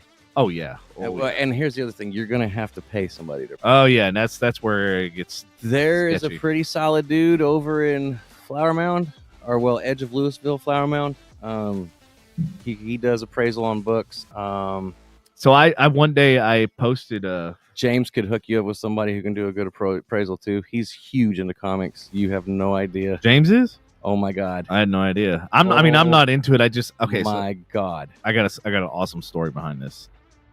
So, my grandma lived in Pennsylvania, right? She lived in Coudersport, right off of Route 6, which anybody knows Route 6 turns into Route 66, which everybody used to drive down that road back in the day.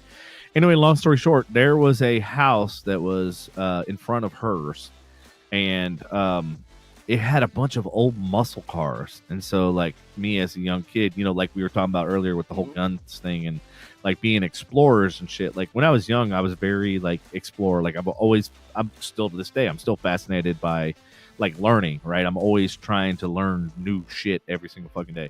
So anyway, I found all of these muscle cars sitting in this house. And so I knocked on the door.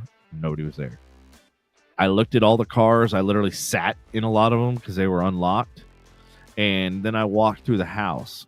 And dude, this house, I wish to God I had a fucking trailer. You remember those old gas signs, those metal tin gas signs that are worth a fucking buck-ton fortune? They were littered throughout the house. American Pickers. Yes, dude. And there was comic books. There was Time magazine from the 40s. Dude, it literally, like when I walked in there, I felt like I walked in a portal, like a time fucking portal, like from the 30. Yes, portal. I felt like interesting. I felt like I walked into the 30s and 40s because everything everywhere was literally 40s, 30s, and 40s type shit. Like the gas fucking signs and everything. And like I just grabbed what I could and like what I thought at a young fucking age. I think I was like maybe 12, maybe even like might even been younger than that. I grabbed what I thought perceivably was valuable at the time. And I like just bounced out of there because like I didn't know whose house it was. I didn't know shit about it, right? Yep. Well, get this. 3 days later, the cars were demolished and the house was leveled. And I'm like, those cars are worth fortune. And then we're talking, there was a Barracuda. There was Ford Fairlane. There was, dude, what did she use to catch it? Catch what? The Barracuda. Kind of bait. You asshole. Sorry, dad jokes are on the mind. My bad. Yeah, that's yeah. So like, I was relieved because I felt like I saved a part of history, but at the same time, I was like, it was like my soul was kind of crushed because I felt like now nobody has an opportunity to ever read or see any of this stuff ever again because it's been bulldozed. It's been fucking completely demolished. And then I felt like, damn it, I should have. And like this one I learned at a young age. It's like when you see something, get it. It's hoarding. You like how I turned it around? Yeah. When you see something, get it. Because you never know. Never, ever know. Yep. Spend that money. Spend that money. It might be an investment you regret not taking. Well, it's funny because that investment was free. But yeah, at the end of the day, that's a score for your comics over there. Yeah, like I literally... Okay, so going back to what I was starting to talk about. So I follow a couple of the auctioneers.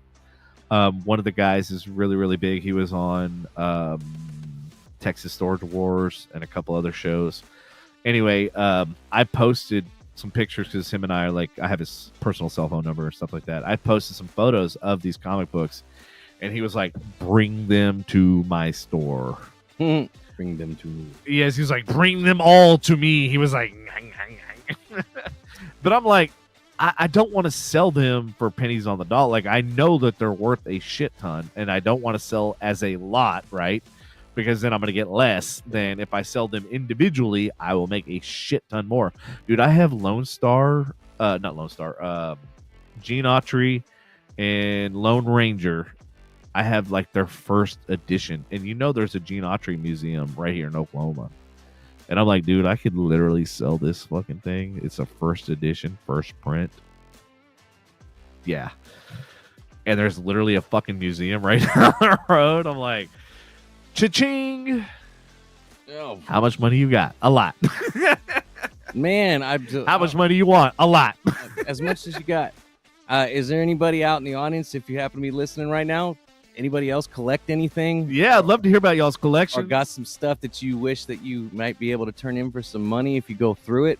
Probably stashed somewhere in an attic. Or if you have some kind of hidden gem that you're like, holy shit, like one day I'm going to fucking cash this motherfucker in. Not sure if I do. I'd have to look around. My firearms is probably my money pit. Like if we're really breaking down brass tacks, I feel like a couple of those we could get some fucking... So I have a card right now that I could show you that's worth $500,000. It's a baseball card. Actually, Patrick, you might be interested in this because you're a baseball like fanatic. You ever heard of Roberto Clemente? He died in an airplane crash. He was a fucking badass baseball player.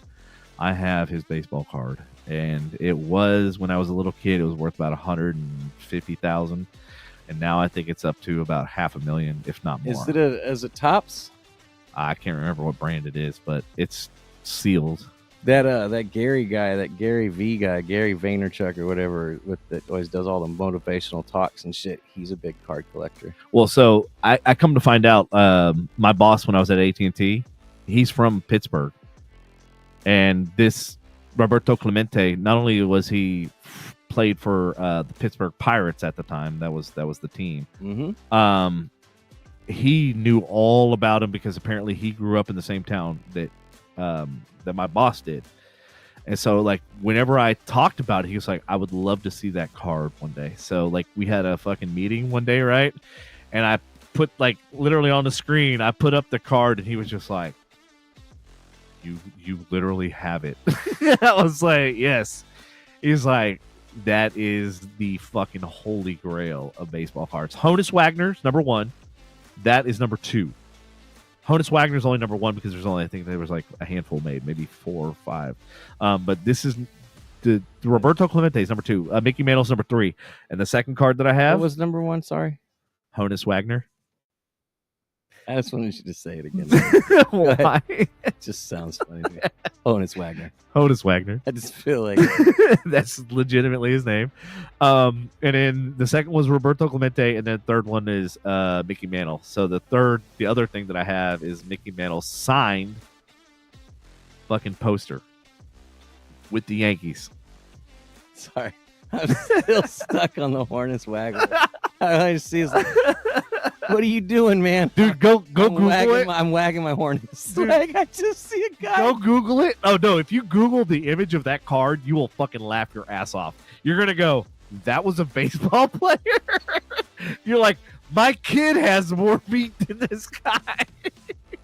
No bullshit. Like I've followed baseball card collecting and all that stuff. It hurts you. Hold on. I had Beckett's and all that. Baseball card. Yeah, wait till you see the fucking image of this. I think it's probably worth. I don't know how many millions it's worth now. Honus Wagner. Honus Wagner baseball There you go. card. There you go.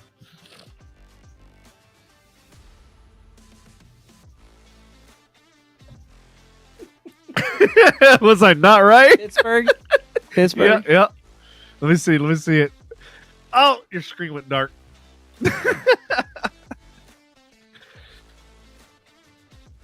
Yes. Oh, you have that? That's it, huh? You have this or No. That's number one. So I said I got number two. That's the highest. Which one do you have? Which was the number two? Roberto Clemente. That's the one I have. Roberto Clemente baseball card. Sorry if I butchered that. And number three is Mickey Mantle. What's it say? What card do you have? I've got 124,000, 93,000. Oh wait, that's Mickey Mantle. Yeah, that was one of my the poster I have. 92,000. And the fact that the poster's signed by Mickey Mantle is probably makes it even. Yeah, it depends on what card it is. Let me see what you got. Let me see. I can tell you. I have photographic memory. Oh, there's that's the highest one, I think. One of those with 120 some odd thousand.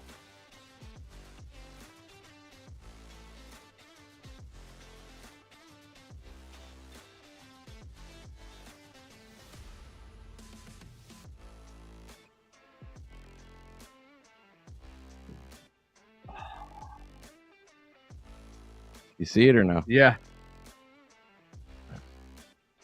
They got it for sale right now. 23,000. Not too bad.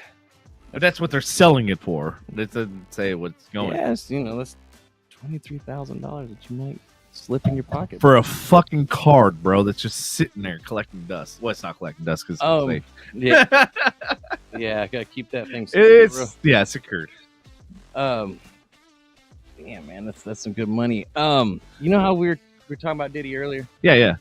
You know how and Cat Williams has been talking about exposing. Dude, and he did 2024 expose everybody. Dude, he wasn't lying. So TMZ ran into Akon at the airport the other day and kind of asked him. Akon, and easy. You know how he's not big in the scene anymore. Yeah, you don't see him out partying, right? Yeah. You don't see him like cutting it up and shit. So he's been laying low.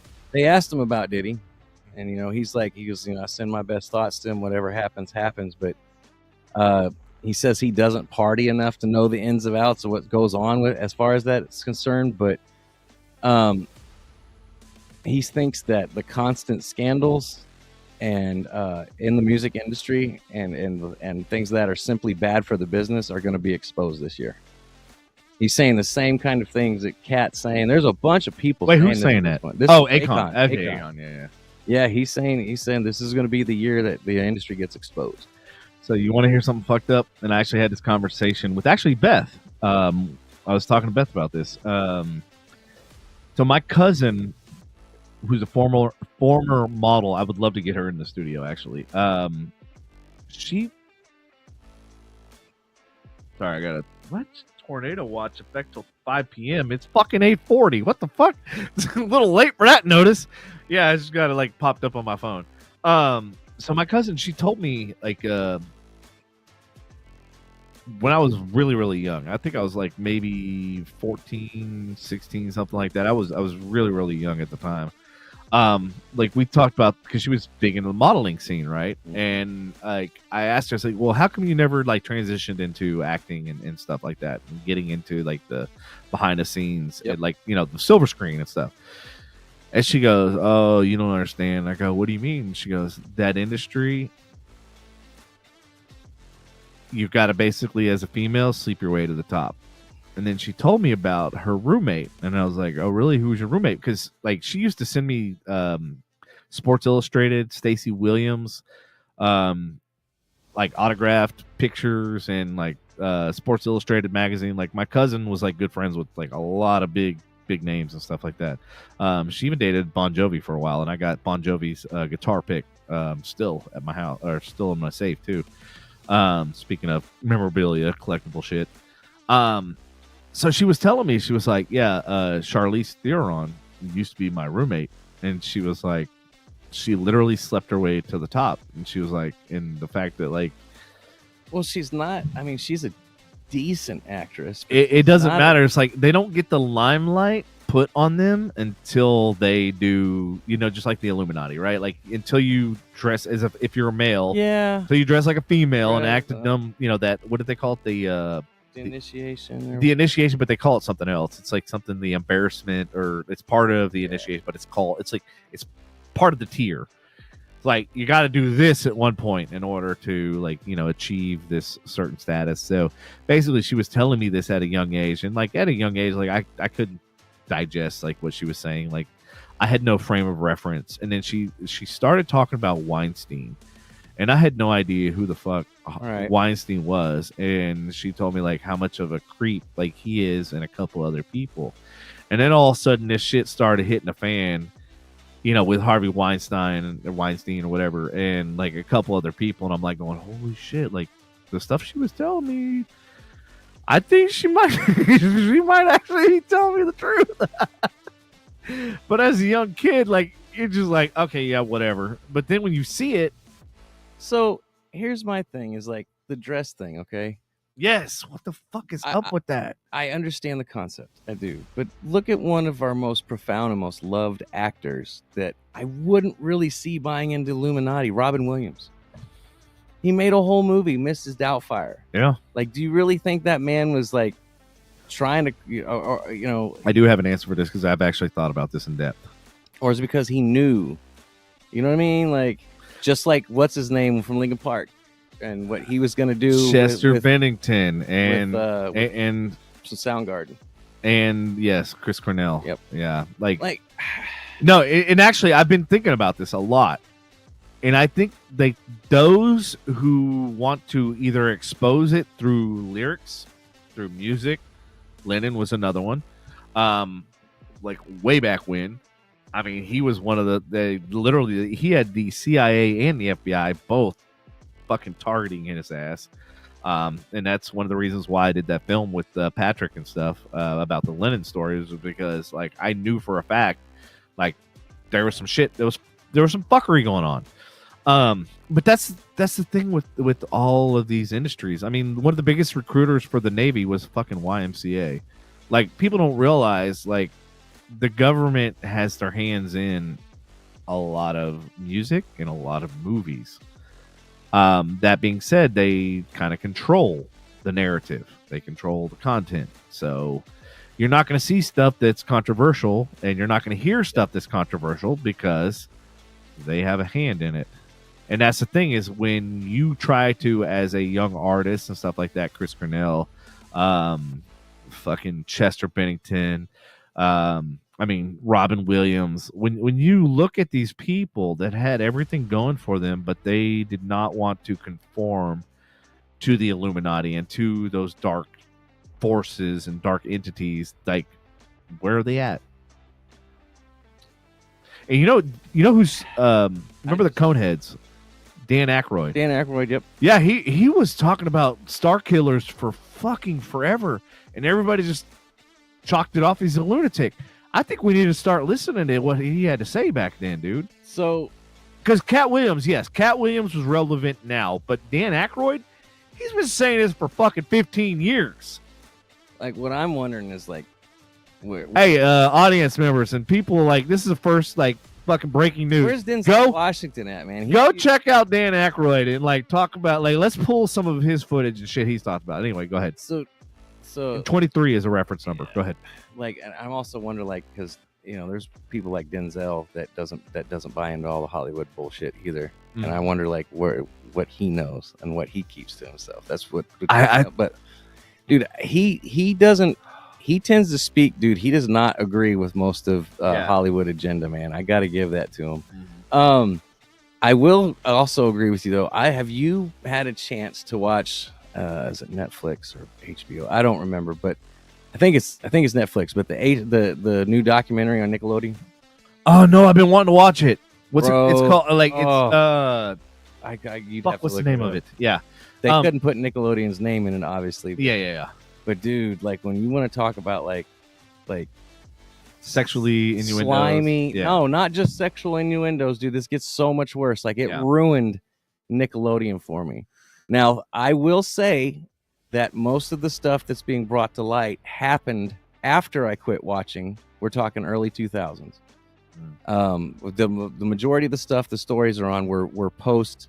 Yeah, Lindsay said quiet on the set. Thank you, Lindsay. Yes, thank you. That's what it is. I need to watch that. I need to put it in my queue. So it's really bad. It really is eye opening, and thankfully for me, it was post 1999 2000.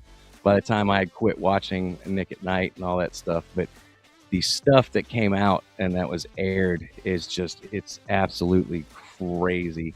And well, speaking of movies, I don't know if are you done with that or like you want to. But it just it falls right in line with the Hollywood, the people think they're going to get protected. They've got all this going on, and like you think that you can do all this and get away with it because of who you are and where you're around, and then you get busted and you got like 300,000 stuff worth of or files worth of child porn. Like that's the kind of shit I'm talking about. Yeah. Like, it goes deeper than that. You got to watch the whole thing, but that's just scratching the surface. But, yeah. No, I'm definitely gonna watch it. Have you seen that new movie called Poor Things with Emma Stone? No, I have not. It's like fucked up, but if you understand the underlying meaning of like what it's trying to represent, and granted, there's a lot of gratuitous fucking nudity.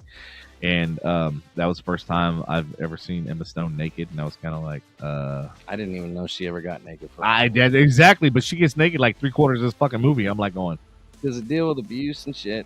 No. Okay. It was pretty. I just got to be careful what stuff I watch. It triggers me sometimes, so I got. No, it wasn't about abuse. It was a very eye opening. I liked the fact that it was a different. It wasn't a story that. Like, let's face it, like fucking Hollywood likes to repeat every goddamn thing, right? Like everything that's been good and successful, they try to repeat it. Hence, like they're about to do a Boondock Saints fucking 3rd edition, and just like every other thing they're trying to bring back. But anyway, I liked it because of originality. I liked it because William Dafoe's in it. He's fucking amazing. He's an amazing actor. I love watching some of the stuff he's in. He's absolutely really amazing in this. It's weird to look at. Dude, if you see him in this movie, he's a fucking monster. Like, no bullshit. Like, his face is cut up left and right. Like, yeah. And it's fucking fitting for William Dafoe. But, like, the storyline and everything, and, like, the fact that it talks about, like, it deals with society, and it talks about, like, how no matter what we do to try to fix the systemic, issues with society, like it's still going to be this way. No matter what we do and no matter how we try to fix things, people are people, and they're going to be corrupt, and they're going to be absolute power corrupts absolutely. And the bigger the population in the world gets, the more likely you're going to have more fucked up people just simply by numbers, law of averages. So like that's what was interesting about this movie, because without giving too much information away, like Emma Stone is like basically her brain has like she died, and this William Dafoe basically she was pregnant, puts the baby's brain in her head, so she functions like a baby, but she has an adult body.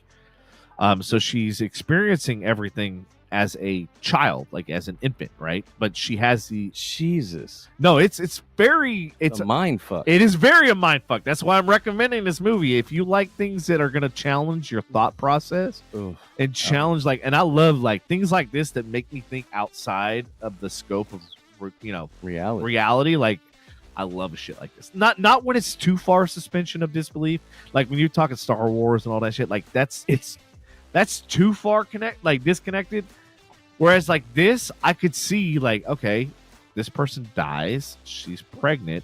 You take the brain of the baby that's gonna die, and you create life from life, so to speak. Scientists do play God a lot. They do have a God complex. So yeah, but man, just the concept of it, dude. That's just so. And then let me. So like this started a whole fucking snowball effect for me because I'm like, okay, don't spoil it. Don't spoil no, it. I'm not. I'm gonna go on a completely different tangent, but it's relevant too. So I watched this thing after that because I was like, man, this is like really fascinating, like about certain things. So I watched this thing about memories, dude. This shit was fucking mind blowing because it's one of the only things that you can't. Once it's done, it's done. You can't share it. You can take pictures of it, yes. You can video it, yes, but you can never relive. Cat's out the bag. Yeah, like you can't put it back in. And I was like going, this is so deep and so profound. Like think about it. Like your memories, that's what creates who you are. Like because I can't exchange with you, Andy. Here's my memories, like you exchange your memory. Like, you know what I mean? It's like it's something that we hold so near and dear that we cannot share. It's not tangible. Once it's gone, bro. Like, and then you think about like, okay, like reflecting upon our past. Like, think about things you've done and experiences you've had, and you're like going, dude, that's the last time I'm ever going to do that again. You know what I mean? Like the snow day, like Snowmageddon, right? Like when we all fucking went hard into paint, fucking rental cars, and just like I realized I'm like going. That memory happened and it was shared by us and nobody else can understand and nobody else can relate. Nobody else can experience the level of fear, but yet fun. You know what I mean? So much fun. Yeah, like just the sheer, like, we're walking on death's tightrope right now and like we're fucking. I almost hit a light pole on a. Yeah, I know. That was. But that's the thing is like, and then you realize it like after the fact, you're like, we're never going to do that again. Like that was the one time that we were all together and we all got a chance to just fucking unwind and have a blast. And I'm like, you look at where you are, where I'm at, where Aaron is at, like basically everybody that was there. Cody was out there, right? Yeah, Cody was there. Gary, who was the guy who sold me the Mercedes, he was there. He was the one that had that shit. Remember the flip phone? He's like, can you use this video footage? And dude, it was like, I was like, I could have drawn stick figures. And it would look I'd have to see and remember. He was just Sherry and Cody and Aaron and girl. Charlotte. Wasn't Tiffany? It was Charlotte, and then she was out there. Yeah, Charlotte was out there. She was out there the first time, and then she came out there with me the second time. Okay. When I was trying to like get everybody rounded up for round 2, like it was just like me and her. So we had a blast just fucking cruising or whatever through the same parking lots and stuff. But yeah, like it's just like it makes you think. It's like these things that we hold, experiences, yes, blah blah blah. Like you can translate that, but like memories, like no two people are gonna have the same memory. Like your memory of that day is going to be different than mine. Yeah, it's perspective. Like in perspective, exactly. Like you don't even remember half the people that were there. I had to fill you in, so it's like that just goes to show you. Even though we were enjoying that same event at that same time, because of perspective and because of your memory, that's yours and personal to you. Yep. Is different than mine. And I would love to have Aaron and I would love to have like Cody, like to hear all their different perspectives. But it really got me thinking, and like that movie was kind of the catalyst that like got me thinking of like memories and how at the end of the day, that's what separates us from everything and everybody else, because some people need those memories. It makes them who they are. Right. And other people especially if if they learn from those memories. Yes, if they learn from those memories. I like this. I'm bringing this full circle. You see how I did that? Fuck yeah. We do that a lot. We do that shit. But yeah, dude, and the memories and stuff like that, that was what was fascinating with me, and it really sparked, my creative and my thinking process of like, hey, like, this is something that separates us from any other animals or any other mammals, whatever, is the fact that like we have these memories, and some of us need those to progress, and some of us use those as a crutch. Some of us use those as, well, man, I used to do this and I used to do that and I used to fucking be successful, and then they migrate and they kind of shift towards that, not realizing like creating new memories and creating new adventures and stuff like that. That's what you need to be focusing on, because what has happened has already happened. You can't change that, right? You can't relive it, because the experience you had then and there is going to be different. You can either let it stop you or you can grow from it. Exactly. I see where you're going. You see where I'm going? I see where you're going. It's a long ass Devinism. It's a roundabout. It's not an intersection. It's a roundabout. It's a very big roundabout. I love fucking roundabouts because I'm moving. Yeah. No, and that's a challenge, because some people like, and it goes back to what we were talking about earlier about like cutting people off, right? Like how you were talking about so and so, it was like easy to just cut people off, blah blah blah. Like, I'm kind of that way. Like, I give people rope, like I said, like, whether they climb out of it or whether they hang themselves with it. I give people the opportunity, and if they prove that opportunity, they drop the ball on it, then that shows who they are. And if they're going to do it that one time, then they're probably going to continue to do it. And that's the thing, is like people that live in the past, like that's, that you can't repeat it. It's gone. It's done. Like that moment in time, that time when you won that trophy, that time when you beat all the odds, that's done. You can only lose your virginity one time. There you go. Andy with the words of wisdom. I'm here. You can't go back and relive and hope that your virginity stays. Yeah. No, but I mean, like, I hope that if anybody takes anything away from here, like that's the thing. Like, work on creating new memories and creating memories not with just yourself that you get to experience, but like bring and involve others that they get to experience. Like the eclipse. And this is why I'm bringing this full circle once again. Pun intended. Is the fact is that we got to collectively share that experience. We got to all watch and see the same thing from different points and different viewpoints and different perspectives. Like, you watched it here and I watched it in Arlington. I didn't see no fucking UFOs that they showed in the Arlington video footage. Like, I didn't see that. Yeah, I was like going, really good camera too.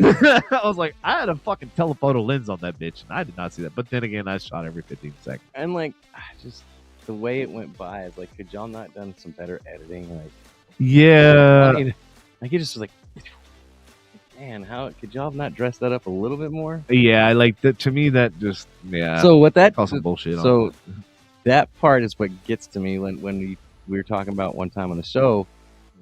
Have aliens been here? Are they hanging out with us? This and that.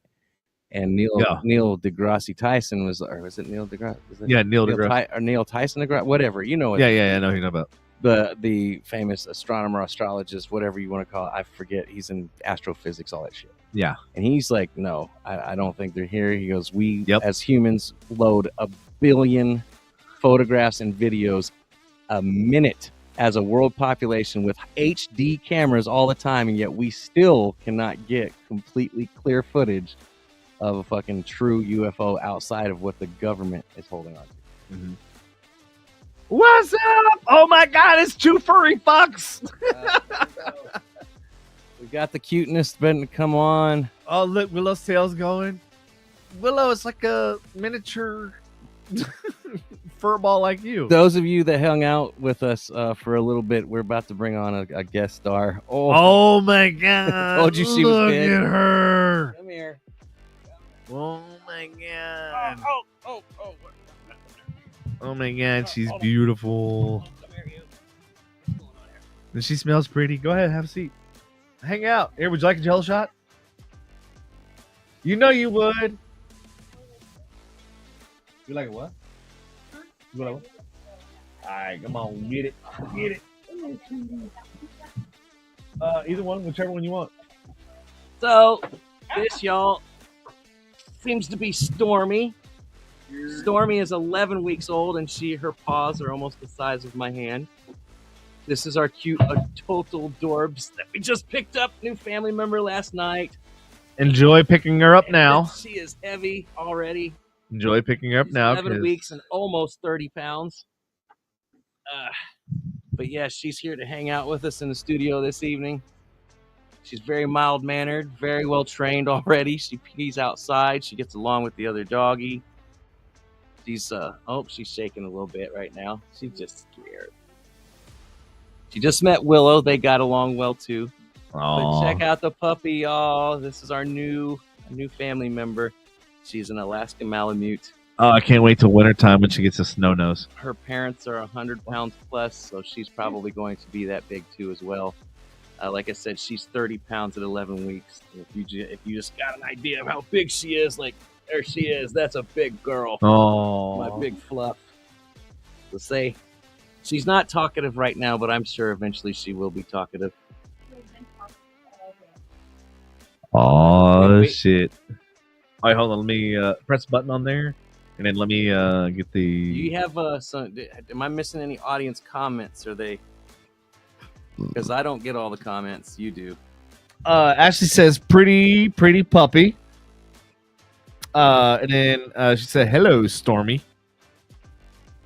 Oh, is that her new name now? I think it's Stormy. I think it's going to be Stormy. It went back and forth between Eclipse and Stormy because we got her yesterday. But we also drove home with her through a storm, too, as well. And Stormy seems to be the overwhelming selection. Somebody said Luna, but Michael already has a puppy named Luna with Grandma. But she is adorable. She's fit right in. She's very well behaved already for 11 weeks old. That's awesome. She's quickly picking up sit already. I will tell you that she loves shoes. Yeah. She takes them out of the closet and darts away with them. So we're going to have to keep shoes off of the floor. We're just going to have to get her chew toys. Yeah. We're going shopping tomorrow. But yeah, she's a sweetie. She did also try to chew the furniture today too. The coffee table. She tried to chew the coffee table a couple times, but we're okay. We'll get that in check, won't we?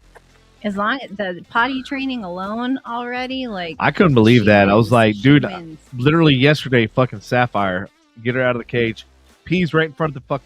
Oh. So I woke up and I'm like, what is that fucking smell? And I'm like going, no, it was shit. And not only was it shit, she somehow shit halfway through the fucking cage. Half of it was on. Luckily, I had a towel down underneath her cage. Half of it was on that towel. Fozzie did that. And half of it was in the grids. I go, are you Houdini shitting now? Like, what the fuck is this? I'm like, how? And then the other one was on the opposite corner of the. I'm like, all right, well, I give you fucking credit for creativity, but you're an asshole. Yeah, she was great all last night. Every time that she needed to go potty, she howled to the gods. The camera's not switching. Oh, it just did. Ooh. What? What? It wasn't switching to you when you were talking. Oh. It might not be. I'm okay with that. I don't really want to be on camera anyway. Okay. But yes, look at her, y'all. She's freaking huge and she's adorable. This might be why. No memory card cannot play. No. She doesn't want to be on camera. All right. Nope. Too late. Okay, I'm sorry. We'll fix that problem. But yeah, so you can just be the voice of the gods. Talk me into a dog. I wanted a big fluffy one, and this is what we got. So is she a woolly? Do you know? I saw the other. Yeah. What did the mother and the father look like? So the mother. Well, I know. I'm talking about furball mess. The mother is woolly. The father was not as fluffy. Okay. Yeah. She looks almost exactly like her mother. Yeah. Almost a spitting image of her mom. Yeah, she's got the furball. Yeah. She's a fluff. She's gonna be like Willow, fucking woolly as hell. I can't wait till they get the snow noses together when they get the little pink little.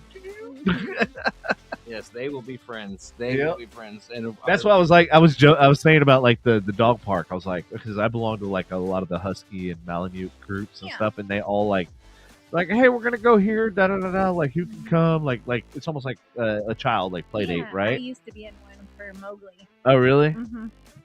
And so like I was like, dude, that'll be awesome. We can actually go to like the dog park.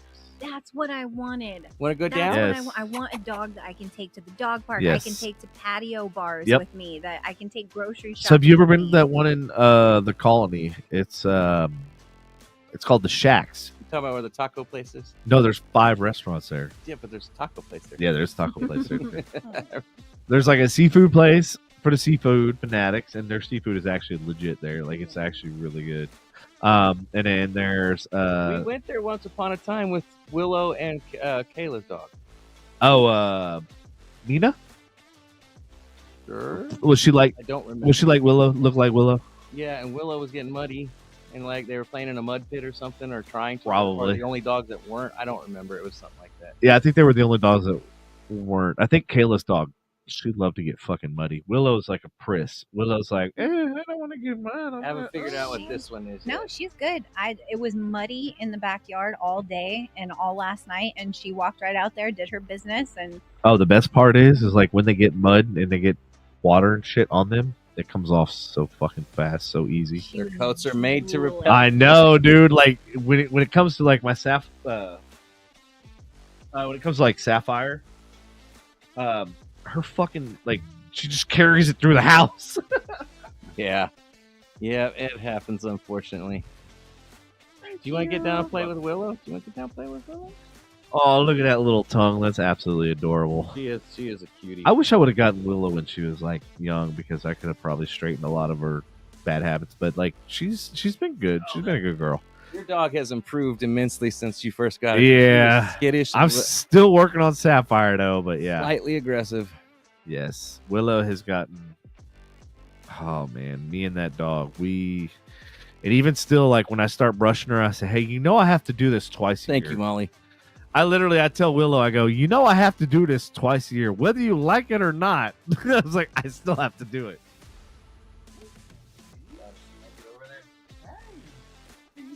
Aw, Ashley, that's sweet. Thank you. The audience coming in clutch. Female dogs are the best, right? I mean, okay, I guess so. You want a Jello shot? Jello shot for doggy? Meow. No. Jello shot for doggy? Yeah, she's gonna be a big one. She's a welcomed addition. She's our coming to house. you. Yeah, she is. Hey, sweetie. She's already like half the size of Willow. Like she's a big one.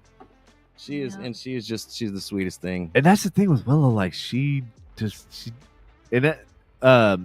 won't gain size. Same thing Mhm. with Sapphire. And I'm like going, even Gucci, like my other pit bull, was like twice the size of her. And I'm like, what the hell is going on with you? And like, I feed them all protein, like literally, I think it's like 47% fucking protein. So I'm like, you're getting protein. Like, what the fuck is going on? You're Sorry, just sweetie. petite ladies. Yeah, for real. You good girl. This one's not gonna be. She's already a chunker. Hey, just FYI, go to Tractor Supply to get you the good. Because I was going for Sam's Club and stuff for years and years, but then like I started looking at some of the stuff at Tractor Supply and the prices Yeah. way better. Yeah. And I Andy- had a Sam's Club and Costco membership that is still better. Yeah, Andy said nothing but premium food for this puppy. Not That- premium. From is not premium. It's one of the cheaper, better brands. I'll show It you is- what I have right now. It's It's- good. It's got the highest protein of anything I've seen so far, It's cheaper. and it's not crude protein. It's like legit. Badass. It's cheaper than blue. I won't buy blue buffalo food. It's just ridiculous. But yeah, So my puppies were spoiled for like the longest time because I used to buy their food off of lots of auction. Yeah, and I would buy it go like fucking figure. literally by the truckload. And I would literally like my friend Kara that like has dogs. I was like, "Hey, what size dog do you have?" She's like, da da da da." And I'm like, "Oh, I have dog food. Here you go." Because I'm like, I'm not paying like no $80 to $100 for a fucking bag of dog food. I'm sorry, but Oh, I don't pay that much. Well, that's why I bought it from. $50. It was when I was before inflation. It was $32 a bag for a big one. Yeah. And now it's gone up to like $45 or $48, depending on if it's on sale or not. But every 12 bags, I get a free one. Like, Where's thanks. this at? Huh? Where's that? Hollywood Feed. Oh, okay. Which, believe it or not, they're cheaper than Pet Supplies Plus. Oh, yeah. Pet Supplies Plus. Like, I went in there and bought a bag of dog food once upon a time. Same dog food. And it was damn near, I think, $30 more. No, Pet Supplies Plus is more expensive than Petco and PetSmart. That's just nuts to me. Why would anybody shop there? How do they stay open? Bro, and then what most people don't realize, Tractor Supply, like, has a bigger selection. And, like, it's way cheaper. I mean, it's Tractor. It's not as big as, like... Isn't it? Yeah. Don't they call it, like, is it not Tractor Supply and Feed? Or no? It's just Tractor Supply. It's Tractor Supply. The Tractor Okay. Supply, yeah. But they do have feed and Yeah. food. Oh, and animals in general. That's where we got the stuff for the quail. Yeah, I was just gonna say, yeah, that's where they had. That's how it. Man, that's fuck what them quails. started. Because I was like going to get stuff for quails, and I'm like going, well, while I'm at it, might as well look at dog food. And then I looked at dog food. I'm going, I've been doing this wrong for so many fucking years. I've been buying. Fuck them dirty ass birds, man. Yeah, thank God. They ain't Shittiest fucking birds ever. Thank God they ain't in this motherfucking house. Literally the shittiest birds. Yes, they are. What is that? Dog treats. Can Oh. you go into Willow? Yeah, sure.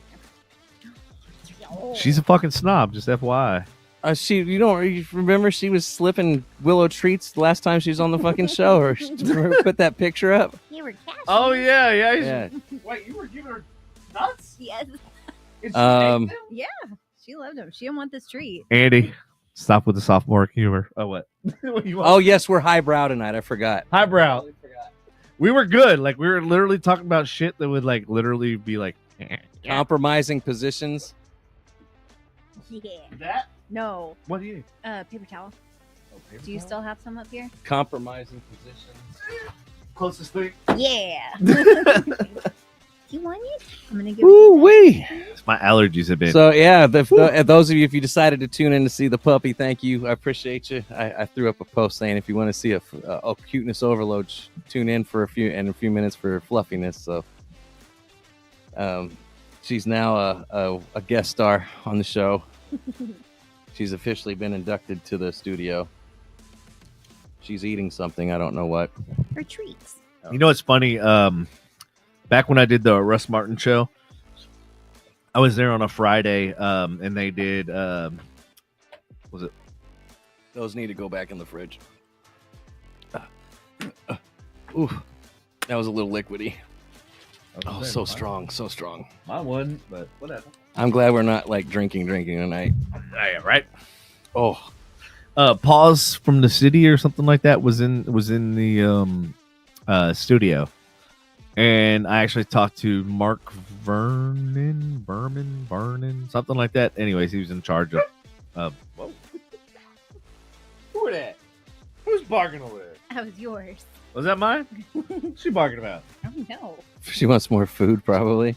Will, you want more treats? Too bad. She won't eat this one. This one's skittish. I'm telling you, ours she's is very skittish. Like I opened a drawer today to get I think it was shorts or something or a shirt, and she just took off. She bolted. Oh yeah. Yeah, she's like, and I was like, where are you Oh, going? that's gonna be how'd she do with the storm today? We drove in a storm last night. She was fine. Okay. Yeah. No, she Well, was. tomorrow's supposed to be, I think, storms as well. So It was Late hailing this evening, last or night. early morning too. Yeah, it was hailing last night, and I slept in the living room with her, and Uh-huh. it didn't bother her at all. no shaking It her, hailed No. last night. hmm Damn, I must have been tired. dude. What time? I slept through that shit. So did I, bro. Like, I got messages at 11 and 3 a.m. Are you up? No, motherfucker, I'm asleep. I haven't even looked at the cars. It was Dang it. early in the morning. It was light hail, though. You could tell it was like smaller hail. Well, I also didn't sleep well the night before because of the back issues, so I was Ugh. ready to crash out hard. I was exhausted today from being up and down with her. Yeah, she bit the bullet on that one last night and stayed in the living room with her. I was like, I gotta sleep because I have to go to work. Yeah. And I was out and I didn't move like till this morning. I had no idea it even rained last night. I knew that it rained because it was in the forecast, but I didn't know it got bad. I thought we drove through the worst of it. Yeah, I had no idea either. Because they were when we were driving back down, they were we got a weather alert for Oklahoma, tornado watch and hail. She's like Willow, just making her fucking rounds. Yeah. Mm-hmm. Just She like went walking around. She went outside and went potty right before we came, so she should be good. That's good. She's just sniffing. I still can't get like Sapphire, like that whole nervous pee thing. Mm-hmm. Like, as soon as I see her butt start to drop, I back away. I'm like, not touching you. They have all kinds of videos on how to kind of try and stop that. I haven't really. Yeah, no, as soon as I take her out of the kennel, I don't touch her. I just start walking towards the back door and say, come on. Like, don't get excited. Don't show any type of emotion. Yeah. Barely look at her and just go straight outside. So the hardest thing, like in the morning, like when I'm getting ready for work and stuff like that, like I open Sapphire's like door to her cage. Like I'm like, come on, let's go. And she just sits in there. And I'm like going, even when she like took the shit on the outside and on the inside, she just sat in the cage. And I'm like, well, clearly you need to fucking go outside because you done shit and pissed everywhere. No, she didn't piss, but she like shit everywhere. And so I just said, fuck it. I'm going to drag the whole entire cage and her in it outside. And then guess what? I opened the door like to her cage. Like it was wide open the entire time. I went, did my hair, shaved, did all this shit, looked out the window, and I'm like, this bitch is still sitting in her fucking cage. I'm like, what is wrong with you? I've like, seen I her- can't fix stupid. I've seen her when she pees outside, and she still comes up to me, and I pet her outside. She still pees. I know. And I she like. still I dribbles don't. even after she pees. I don't know how the fuck to fix this. Patrick said, "Hi, Elsa." Is Elsa in the audience? I did not see a comment from Elsa. I did not. I'm not getting any comments today. Okay. Oh shit.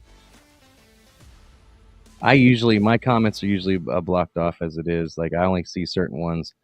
Facebook doesn't like me. I'm sure some fact checkers tried to find something that I was wrong about or something. But yes, whatchamacallit?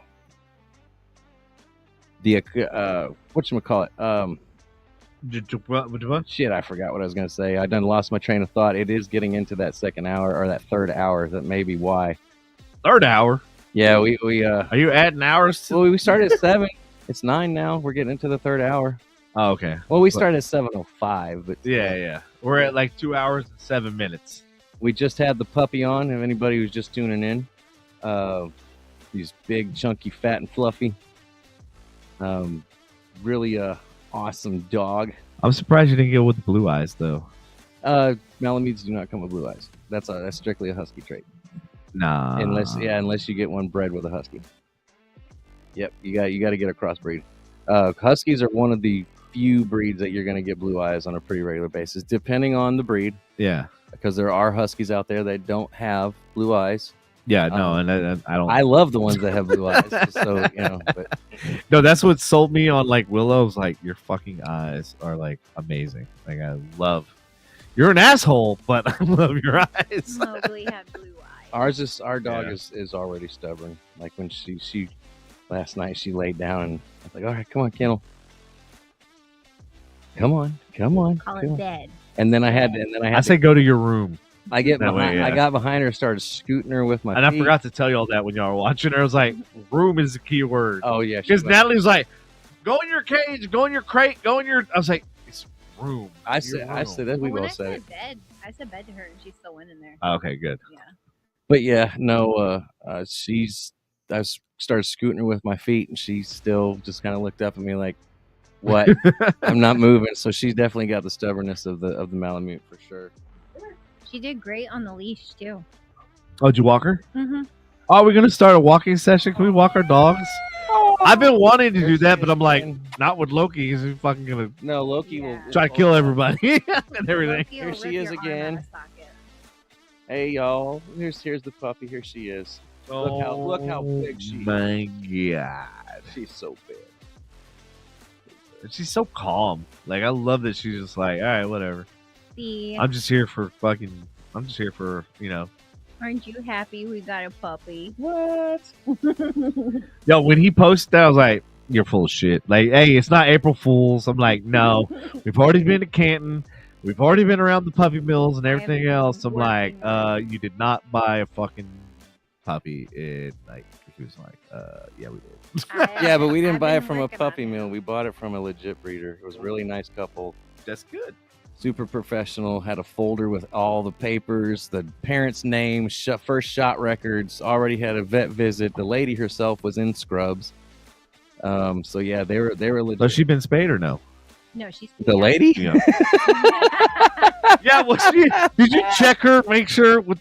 No, Did you lift up her scrubs? Yeah, no, she has. Oh, you're good. She has not been spayed. That one's gonna be up to us. And yes, getting spayed is a lot more expensive than getting neutered. Fuck I was blown away at how it. But Whoa, that's way more expensive. It's a what surgery. You paid is way more expensive than I've ever seen. A Oh, spay. and trust me, like I used to get it for like $50 to $100. Devin's interested. Yeah. Oh, if she's fixed or not, the lady. Molly got on there, said Devin's interested. That's what she, she fixed. Wow. Oh damn. Oh, Molly with the golden Oh, comment of the shit, night. he's Thank you.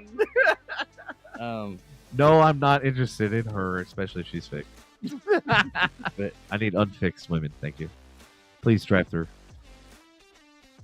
Now serving. Just kidding. No, I'm done. Damn. Nah. now serving. Serving. Nobody and no one. Thank you, drive through. Yeah. We are closed. Shop is closed. If your shop is closed, so is his.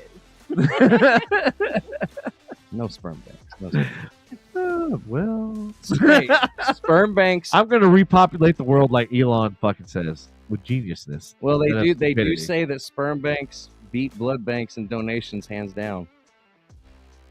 Well, I'm sure it's much more enjoyable to donate. Did you see what I did? There? I heard you. I just got distracted by she a redhead. See, I didn't see that one either. Is that coming up on yours? Who said that? Molly. Oh, okay. Yeah, it's not popping up on my my feed online. It's popping up here, but it's not popping up on the feed. Nothing's popping Oh, up. I had to pop back out and pop back in for the like it's like not following in Facebook for some reason correctly. Because I just reloaded it and it showed it. It showed the comment. Hey, thank y'all for still hanging out with us in this third hour. Who all's is there anybody out there who wants to say hello, or do you have a new puppy in your life, or a new, or in some people's cases, a new nuisance? Or do you have a new love interest that wears a leash and a collar too? Because we're interested. I mean, that happens too. There are furries out there. And there's non-furries that like to be I mean, Good bound and tied. puppies by my feet. if you did see that news story, I don't remember where it was out of, but there is a person that literally underwent a $25,000 procedure, maybe more, to truly actually become a dog. Yes, in Japan. Yes, it is a border collie. What the fuck? It's like a 5-year-old story, but yes. No, there was one within the last 2 years. There's one that's like within the last couple of years that made huge headlines, like last year or something. We reported it on the podcast. But we haven't been around for 5 years. 3, but yes, I mean, we get close reported to about it. We did report about it. Okay, but not 5 years ago. God damn it! No, not 5 years ago. Don't go out and spend $25,000 to become a dog, people. Get yourself one, okay? Yes. From a breeder, not a puppy mill. Don't go to Canton like we almost did. Well, to me, I'm like, fuck breeders, fuck puppy mills, fuck all that. Like, get them from like rescue organizations, because that's the thing. Well, Breeders will keep on breeding as long as they have buyers, and that's the thing. Like, I don't want to support that. Like, I want to support, like, hey, these puppies are lost. These puppies are living in fucking captivity. They're being in jail, basically. Like, those are the ones that I want to rescue. So, like, Willow was that way. And then Sapphire, she was just fucking roaming the streets of Arlington like a thug. You're breeders. And I'm like, you're not gangsta. You ain't got no weight on you. Ain't nobody gonna give you respect. the Like- legit breeders also have their hands into rescue organizations too. They're not just like, hey, we're only going to do this. The real ones, just like her husband, he transports 4 rescues. Yeah, no, I So get it, it's bro. not like they're all bad. I didn't say all of them, homie. Simmer down. Some of them and I love their agree, but animals. The problem is that like when I used to work at the veterinary hospitals, we had a lot of rescues come in. Right. And a lot of times when you rescue a dog that is not a puppy, a brand new puppy, they are traumatized from their past situations. They mess things up. They're hard to train. They can be violent because they've been abused before. Yep. And so you just never know what you're getting your hands in. But when you do get a dog that's been bred with certain personality traits and stuff like that, you know exactly what you're about to get into. So to me, I look at it as a challenge. So I look at it completely differently. We got babies though. We can't I take a challenge. I know. I get it. And I'm not saying I have an 8-year-old 90-pound challenge that challenges little children. I'm not saying this is not one size fits all type thing, but like in my, like Gucci was a perfect example of what you're describing of a throwaway dog, like a dog that was abused, was like literally she was, I don't know if you know what a bait dog is. Yeah. So she was a bait dog. Mm-hmm. So she was the dog that they would send in to test the strength and ferocity of these other pit bulls and shit like that, and then she like straight up cowered. Mm-hmm. So she was a horrible bait dog. But the thing was, when I got her, like if I even raised my voice at all, she would just cower. Like she didn't pee like Sapphire, Mm-hmm. but she would just cower and then just run and hide, like find the farthest away place she could go, and that was where she would hide. And she would just hunker down. Now, granted, she was like 70 pounds, so it was like, you're not exactly a small, tiny fucking dog that's fearing for its life. Like, you could, like, So I felt every hold bit- your own. Yeah, I felt every bit of those 70 pounds when she comes over and sits On your foot. feet. You remember She that? refuses to move. I love, like, Gucci, go. nope. I just want. I'm comfy right here. I just want to get petted. But it's like what I love to see is I love to see that transition. Like I love to see them going from scared out of their fucking mind to like I trust you and like nobody else. And like the fact that she used to sit on people's feet and stuff was because she was like, well, that way I know when they leave, and like that way I know like as long as I'm sitting on their feet, I'm gonna get pet. She was like, she put 2 and 2 together. She realized, well, I sit on their feet, they can't go anywhere. You know what I mean? She was like. She was smart but dumb at the same time. But like I love her like dearly. Like she was Gucci. And then like any type of like tile floor or hardwood floor, she used to do the tap dance. I don't know if you ever saw that. It was the funniest shit. She would tap dance. I don't remember. Oh, she would used to tap dance. Oh, it was the funniest shit. I'm like, I've never seen a dog in my life do this. I had a friend who had a pit bull and it was terrified of tile and wood floors. It would only walk on carpet. So he literally had to pick her up and move her from like, if it was time to eat in the kitchen, he would have to pick her up and put her in the living room because she refused to walk on tile or hardwood. Wow. Yeah. I'm so glad mine wasn't that bougie.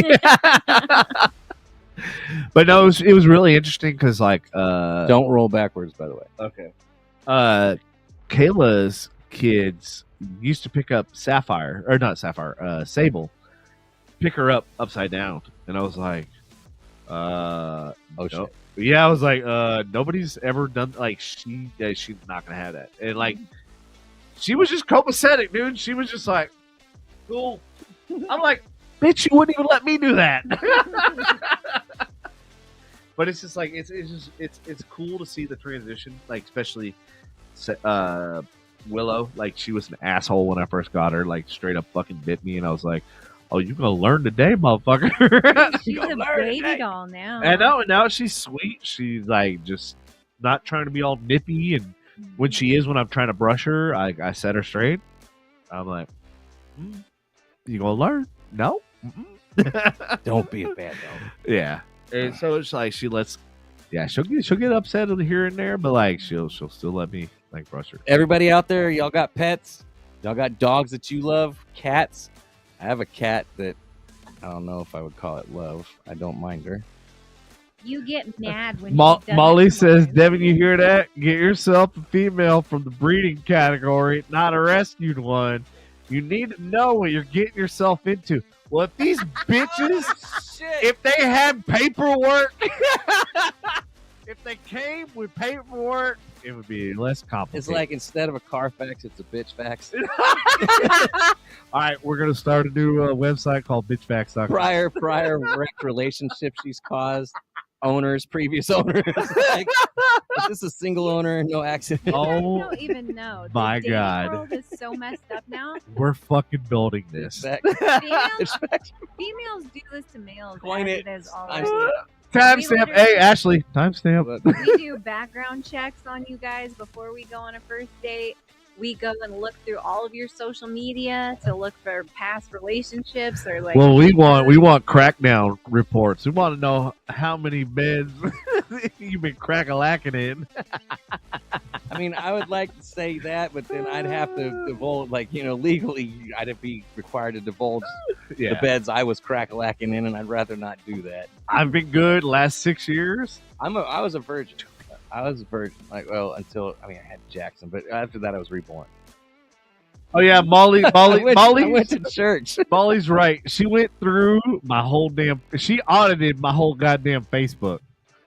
She was like sending me pictures and shit. I'm like going, well, goddamn, I didn't stalk my own fucking Facebook. She needs to audit please do, and point out all the ex-girlfriends that need to be. She did. She's like, who this? And she's like, whatever happened to her? I'm like, that's a good fucking question. I don't even know. Devin's like, here, let me tell you, I got tabs. Let me show you the receipts. I got receipts. Good job, bring it up. Good job, Molly. Good job. Yeah, Molly was all about like me reliving my experiences. I'm like, thanks for like making me relive my past. Yeah, traumas. She's doing that so you continue to learn from your history, and therefore you're doomed to repeat it if you do not. We cannot. She's like straight up being like, bitch, you are not repeating this fucking history. She's like, we're not. Kudos to you, Molly. I see what you did. We're not rewriting these textbooks, okay? Yeah. Like fucking, we're writing new stories. We're not rewriting history. We're not knocking down statues of your history. You're gonna learn from them. So how's Aubrey doing anyway? No. No. God damn it! I wish I had the cameras. Oh, it would have been so gold. What if she's like watching? Yeah, it would have been so gold. Oh, so she's God. watching. All of a sudden, his DM goes off. Ding, ding. Matter of fact, you still have that boat? I can't. Devin, I need a break from the drama for just a little bit. After the chaos, after all this right. past How couple long? A year. A year? I need a year. All right. Set the calendars. Set the timers. Oh, we need to buy a new house in a year, babe. 1 year. No, why? We're gonna own the whole block. That's my goal. I No, want to share it my goal. with certain people. If We're gonna you own the block. were to go down that Fuck road, buying an island. I'm just gonna buy a fucking if subdivision. you were to go down that road with her, uh-huh. the whole block would be on fire, not just your. Why is it that bad? Like, what the fuck? I've dated many a redhead. I gotta hear stories. I gotta hear, like, come on, bring it. You can't just make those bold statements. Not on here. Not bringing it. Not. Yeah, that's cannot air out people's dirty laundry that we still chat. Son of a bitch. That's not a good idea. All right, can I hear about it offline? She does not. She does not put up with anything. I don't either. Exactly. That's And why Guys, bitches get cut off and they that's don't get why- heard from again. Ever. That's why it would not go well. Yeah. Then let's just say this: you'd be done with her week 1. Why? Because your clothes would be on fire. Was there sexual? No, Sorry. they're absolutely. Were we on top of these clothes that were burning? No, just saying. You might be. You might set them on fire while you're in them. Oh shit. Y'all's personalities are too much alike. It would be the end of the world. I am like Molly's like, you need to stop for a minute. Like seriously, like I have 0.0 desire to like fucking date. Now, granted, I have a lot of people. Molly already said, "Who the fuck is that?" Don't worry. Don't worry, Molly. Like literally, I have 0. And I have a lot of network of girls. For the first time in a long time, Devin's like, and since I've known Devin, and when he like gets into his single mode, this is the first time I've only seen his truck in the driveway several nights in a row. And the truck not being gone. So I mean, to his credit, he's like, you know what? Chilling at home. That's because he's having them parked down the street. No. Just because you did. The kill factor is high with Devin right now. What? He's chilling at home, killing. killing. That's right. No, I've been like luckily, millions of children just end up in Kleenexes. It's fucking terrible. Or the train. Those poor children. Child abandonment. Oh my god. Jesus. Do I gotta pay child support to the Kleenex factory? Damn, man. Oh, sorry, that's terrible. What does the sign say on the? What is this when the whorehouse isn't open? What's the sign say out front outside? Beat it, we're closed. Oh my god! Like no, literally, like I've had no desire. Like I realize like I've come to the point in my life where, like we were talking about earlier offline, right? Like Andy, like the more I bend over backwards and do, like it kind of turns you off towards certain aspects of dating. So, Lindsay, I don't know if you know this story. Oh, Patrick! Did he finally coming in? Decide to show up? Finally, like we're good. We're like third hour in, probably about to shut down here in a little while, and he's like, you know what? I want to chat. He's like, now I want to come in. What's up, P. Martin? Can he not hear us? I can't call you P. Diddy. That's fucking. I call you P. Martin. The diddler. The diddler. Can you hear us? Yeah, I can hear y'all. Okay, we want to make sure. Yeah. Sure. Oh shit! What happened? Wait, what happened? Damn, another one of these. Devin. What? Which one? Yes. Cherry, please. Thank you. Switch it around. What switch what around? I don't know what you're talking about. Well, I didn't do that. There we go. Oh. So did you come on to sniffle your nose, or did you come on to say hi, sir? I just came on to say hello. There we go. That's what I'm talking about. All right. I love the enthusiasm. Oh shit. My face. Well, I need to know. yeah, I had a little episode this morning. So Episode of what? well, I was Grey's rushed. Anatomy? No, I was rushed to Sounds the like hospital. I was rushed to the hospital. For? Well, my blood pressure was 161 over 130, and my heart rate was 151. Gotta stop drinking. AFib's a bitch. I was drinking. I'm having other tests being done too. So yeah. Molly said, "Thanks for telling me, Dad." Yeah. Well, there's some things I don't tell her. You got some morphine still? So Patrick, let me ask you this. It still feels like I'm on the morphine. How is it? I can have a kidney stone and all I get is fucking ibuprofen or Right? Trotabodol. Toradol. Fuck it all. Tramadol. Tramadol. No, I wish Toradol. Yeah, it's Toradol. Yeah. It's like a super ibuprofen. It's basically 800 milligram ibuprofen. Or no. Sorry, I'm getting it wrong. That's the injection they put in your IV, which is like super strong ibuprofen.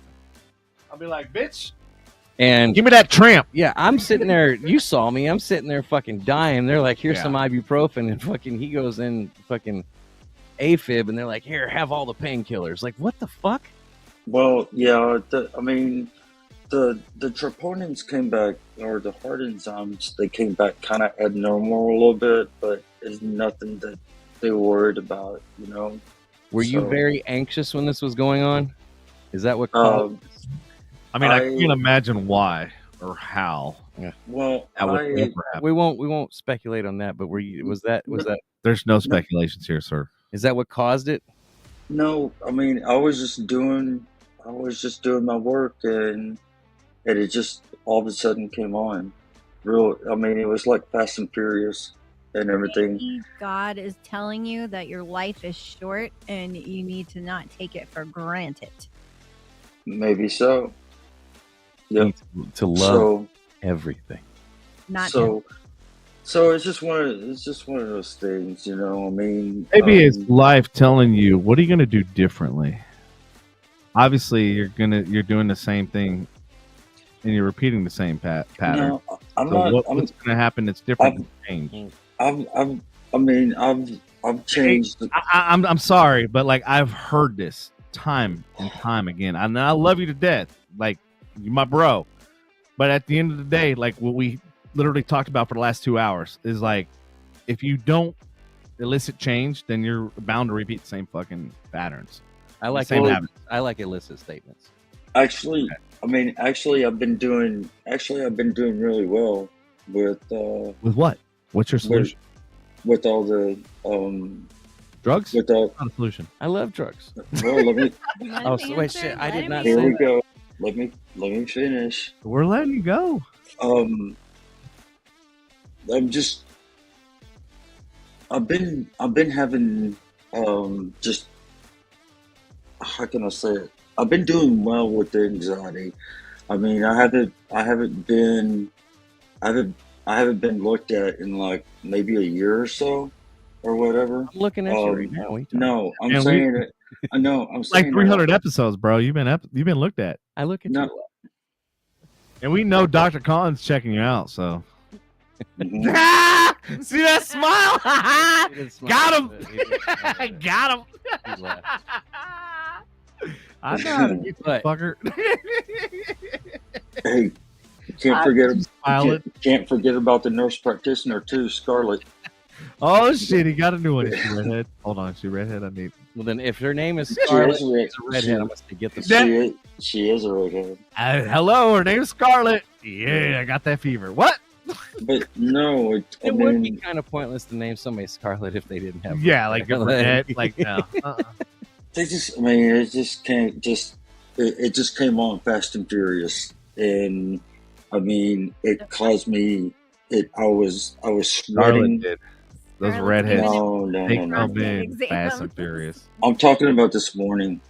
Man, you had a finger up your butt this morning. No, my Doctor Dr. Khan. Dr. Khan's got. Look at this motherfucker.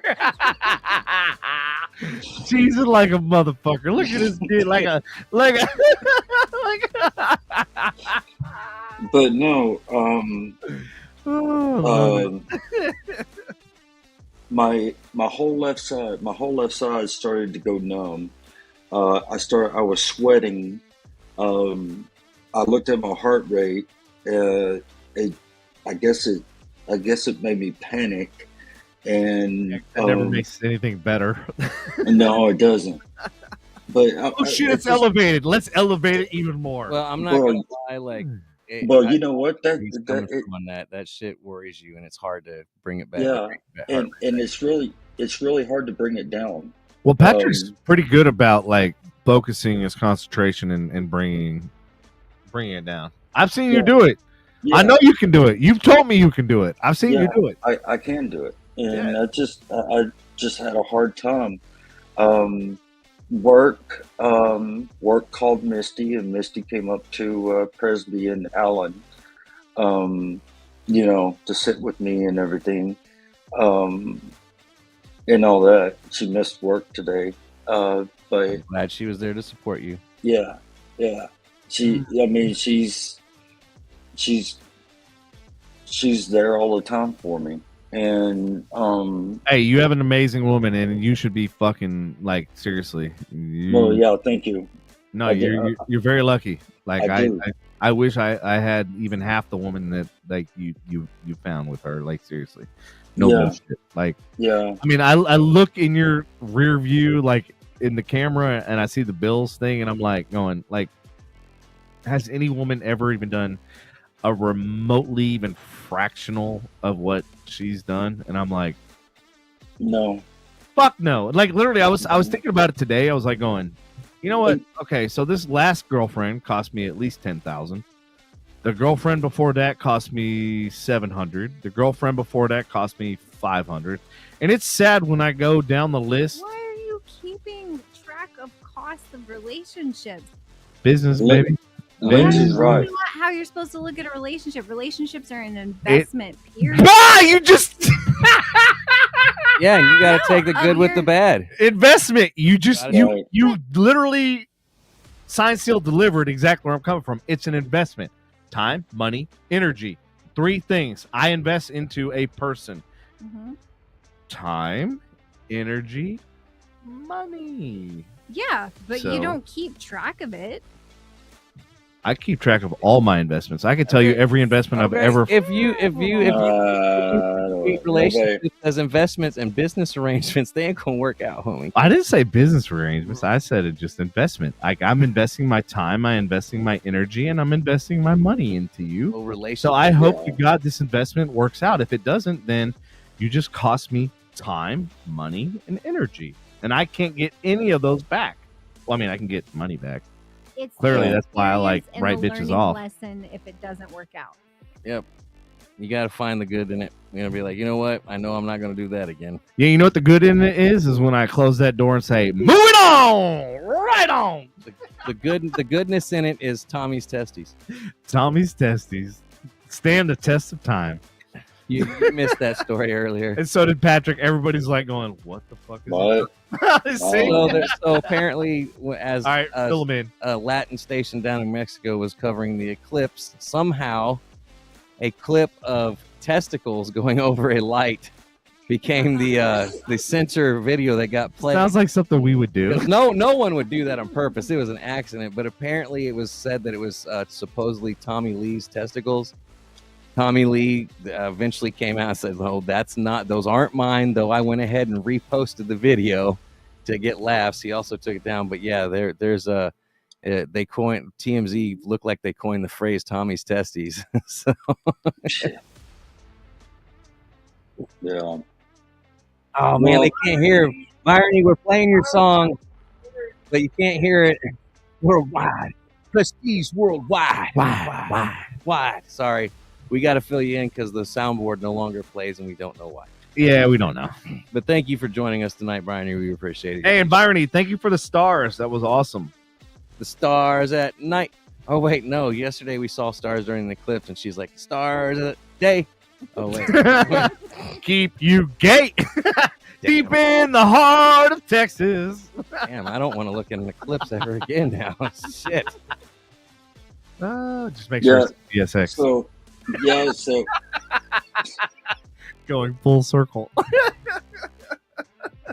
Yep.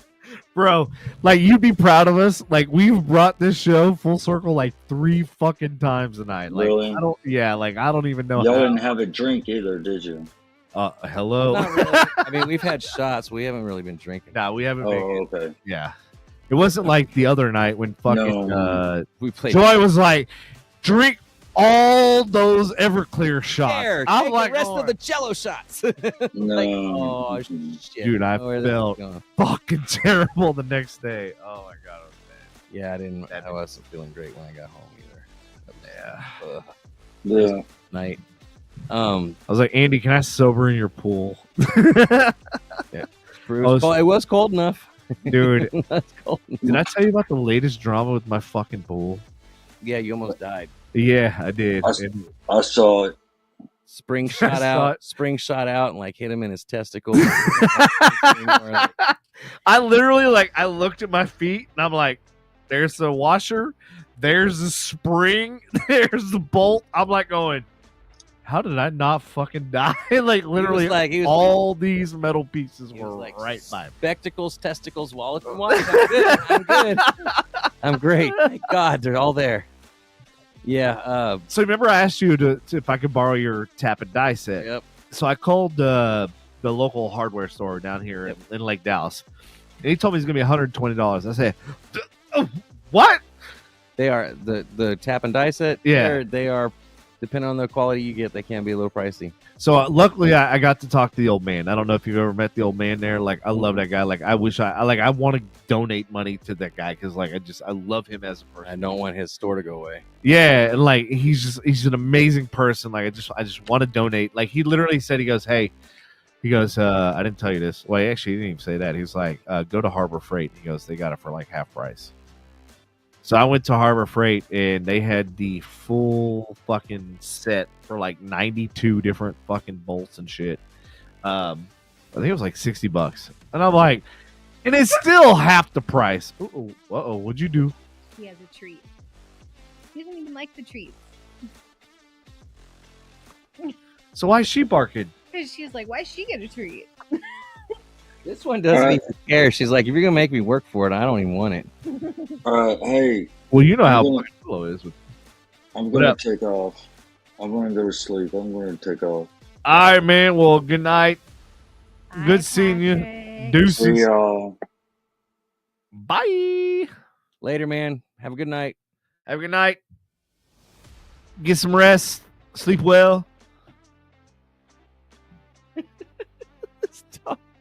What is she doing?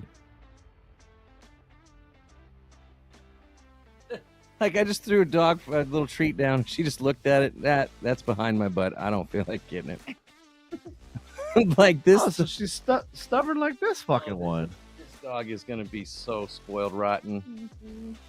And we're not even gonna even get frustrated when she acts like a butthead. You like my shoe? Don't. All right. So when we walking dogs next? I'm ready. Well, she needs to get all of her vaccines before, like, she goes anywhere with. Yeah, other dogs and stuff. Yeah. Yeah, because she got her first 2 initial. We have another round that we have to take her to get done. Yeah, but when she gets that, then I can start taking her for walks. Because I am not. As you have her right here with my fucking dog. It's got vaccines. She's had her shots, right? Yeah. The faster she grows, the quicker we may want to get her fixed because she may go into maturity faster than most dogs. Because like Sapphire went into it way faster than we thought. Like, and that's why I was like franticking trying to get like. What? You didn't just hear her? No, I didn't. If you need doggy diapers, I have them too. Ooh, Willow. Oh, she's being protective of the puppy. She doesn't want you touching the puppy. She's letting me touch the puppy. She doesn't want you touching. Ooh, I hear that. She's like, those are my people. Don't touch my people. Oh my god. That is awesome. Willow's being protective of the Malamute. Oh, her little motherly instincts are kicking in. That's so cute. She's being a little protective. She's jumping. Are you being protective? Look at her. She looks at me like, Daddy. I'm not in control of you. You're fucking in control of your own actions.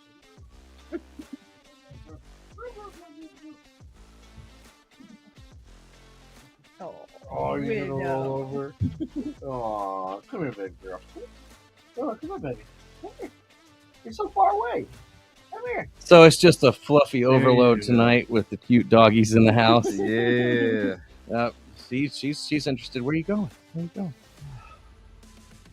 Well, whenever you need any brushes or vacuums, let me know. I have 17,000. Oh, well, we ended up we bought one last night. Bought a couple. We have 3 different types of brushes at the house now. She does need a bath. I will say that. I will show you which ones are the best. Because yes, there are some that are good. There's some that suck dick. We have one of the Furminators, but I think that's just gonna get caught. Nope. Shit. Yeah, Furminators suck. Works great for Loki. Yeah. Because he's got that thin ass fucking hair, but for her, when you get that furball hair, all it's gonna do is yank her hair out, and that ain't gonna be. And they do not like that. That's why she hated brushing whenever I first met her, because they used the wrong kind of comb, and it pulled and yanked on her hairs. Hi, cutie. Aww. I had to find a certain brush for Fozzie too, because he was rather fluffy himself. All right, people, we're coming up to the 10 o'clock hour, about 6 till. Do we want to go ahead and possibly call it a night? Yeah, we will. That way we can go hang out and enjoy our animals. Our Yeah, criminals. y'all, just sorry for those of you who tuned in late, didn't get to see the cuteness overload. Just understand there's a lot of fluffiness in the studio this evening. There's 11-week-old puppy that's about 30 pounds almost, chilling, looking like a fluff ball, but we do have to get going because we all have jobs to get to in the morning. I actually have to, go into the office and be present. And I was up every 2 hours last night, like I have a newborn. Lindsay and I got to sleep apparently. Hey, Barney, thank you for stopping by. No matter what time it was, we always enjoy having you. Yes. Everybody else that hung on till the end of it, thank you so much. We do appreciate you. Tell your friends, tune in. We'll bring some more cuteness here and there. We'll talk about some more stuff. We'll do our best to keep it about news stories and not always about us, but we try to relate to the news stories too as well. But that's all I have. I mean, people don't really like the news. Like, they don't want to hear that doom and gloom. So, like, the fact that we're, like, kind of talking about more personal shit than, like, what's on the news, but we're bringing it full circle, I think that's more impactful than...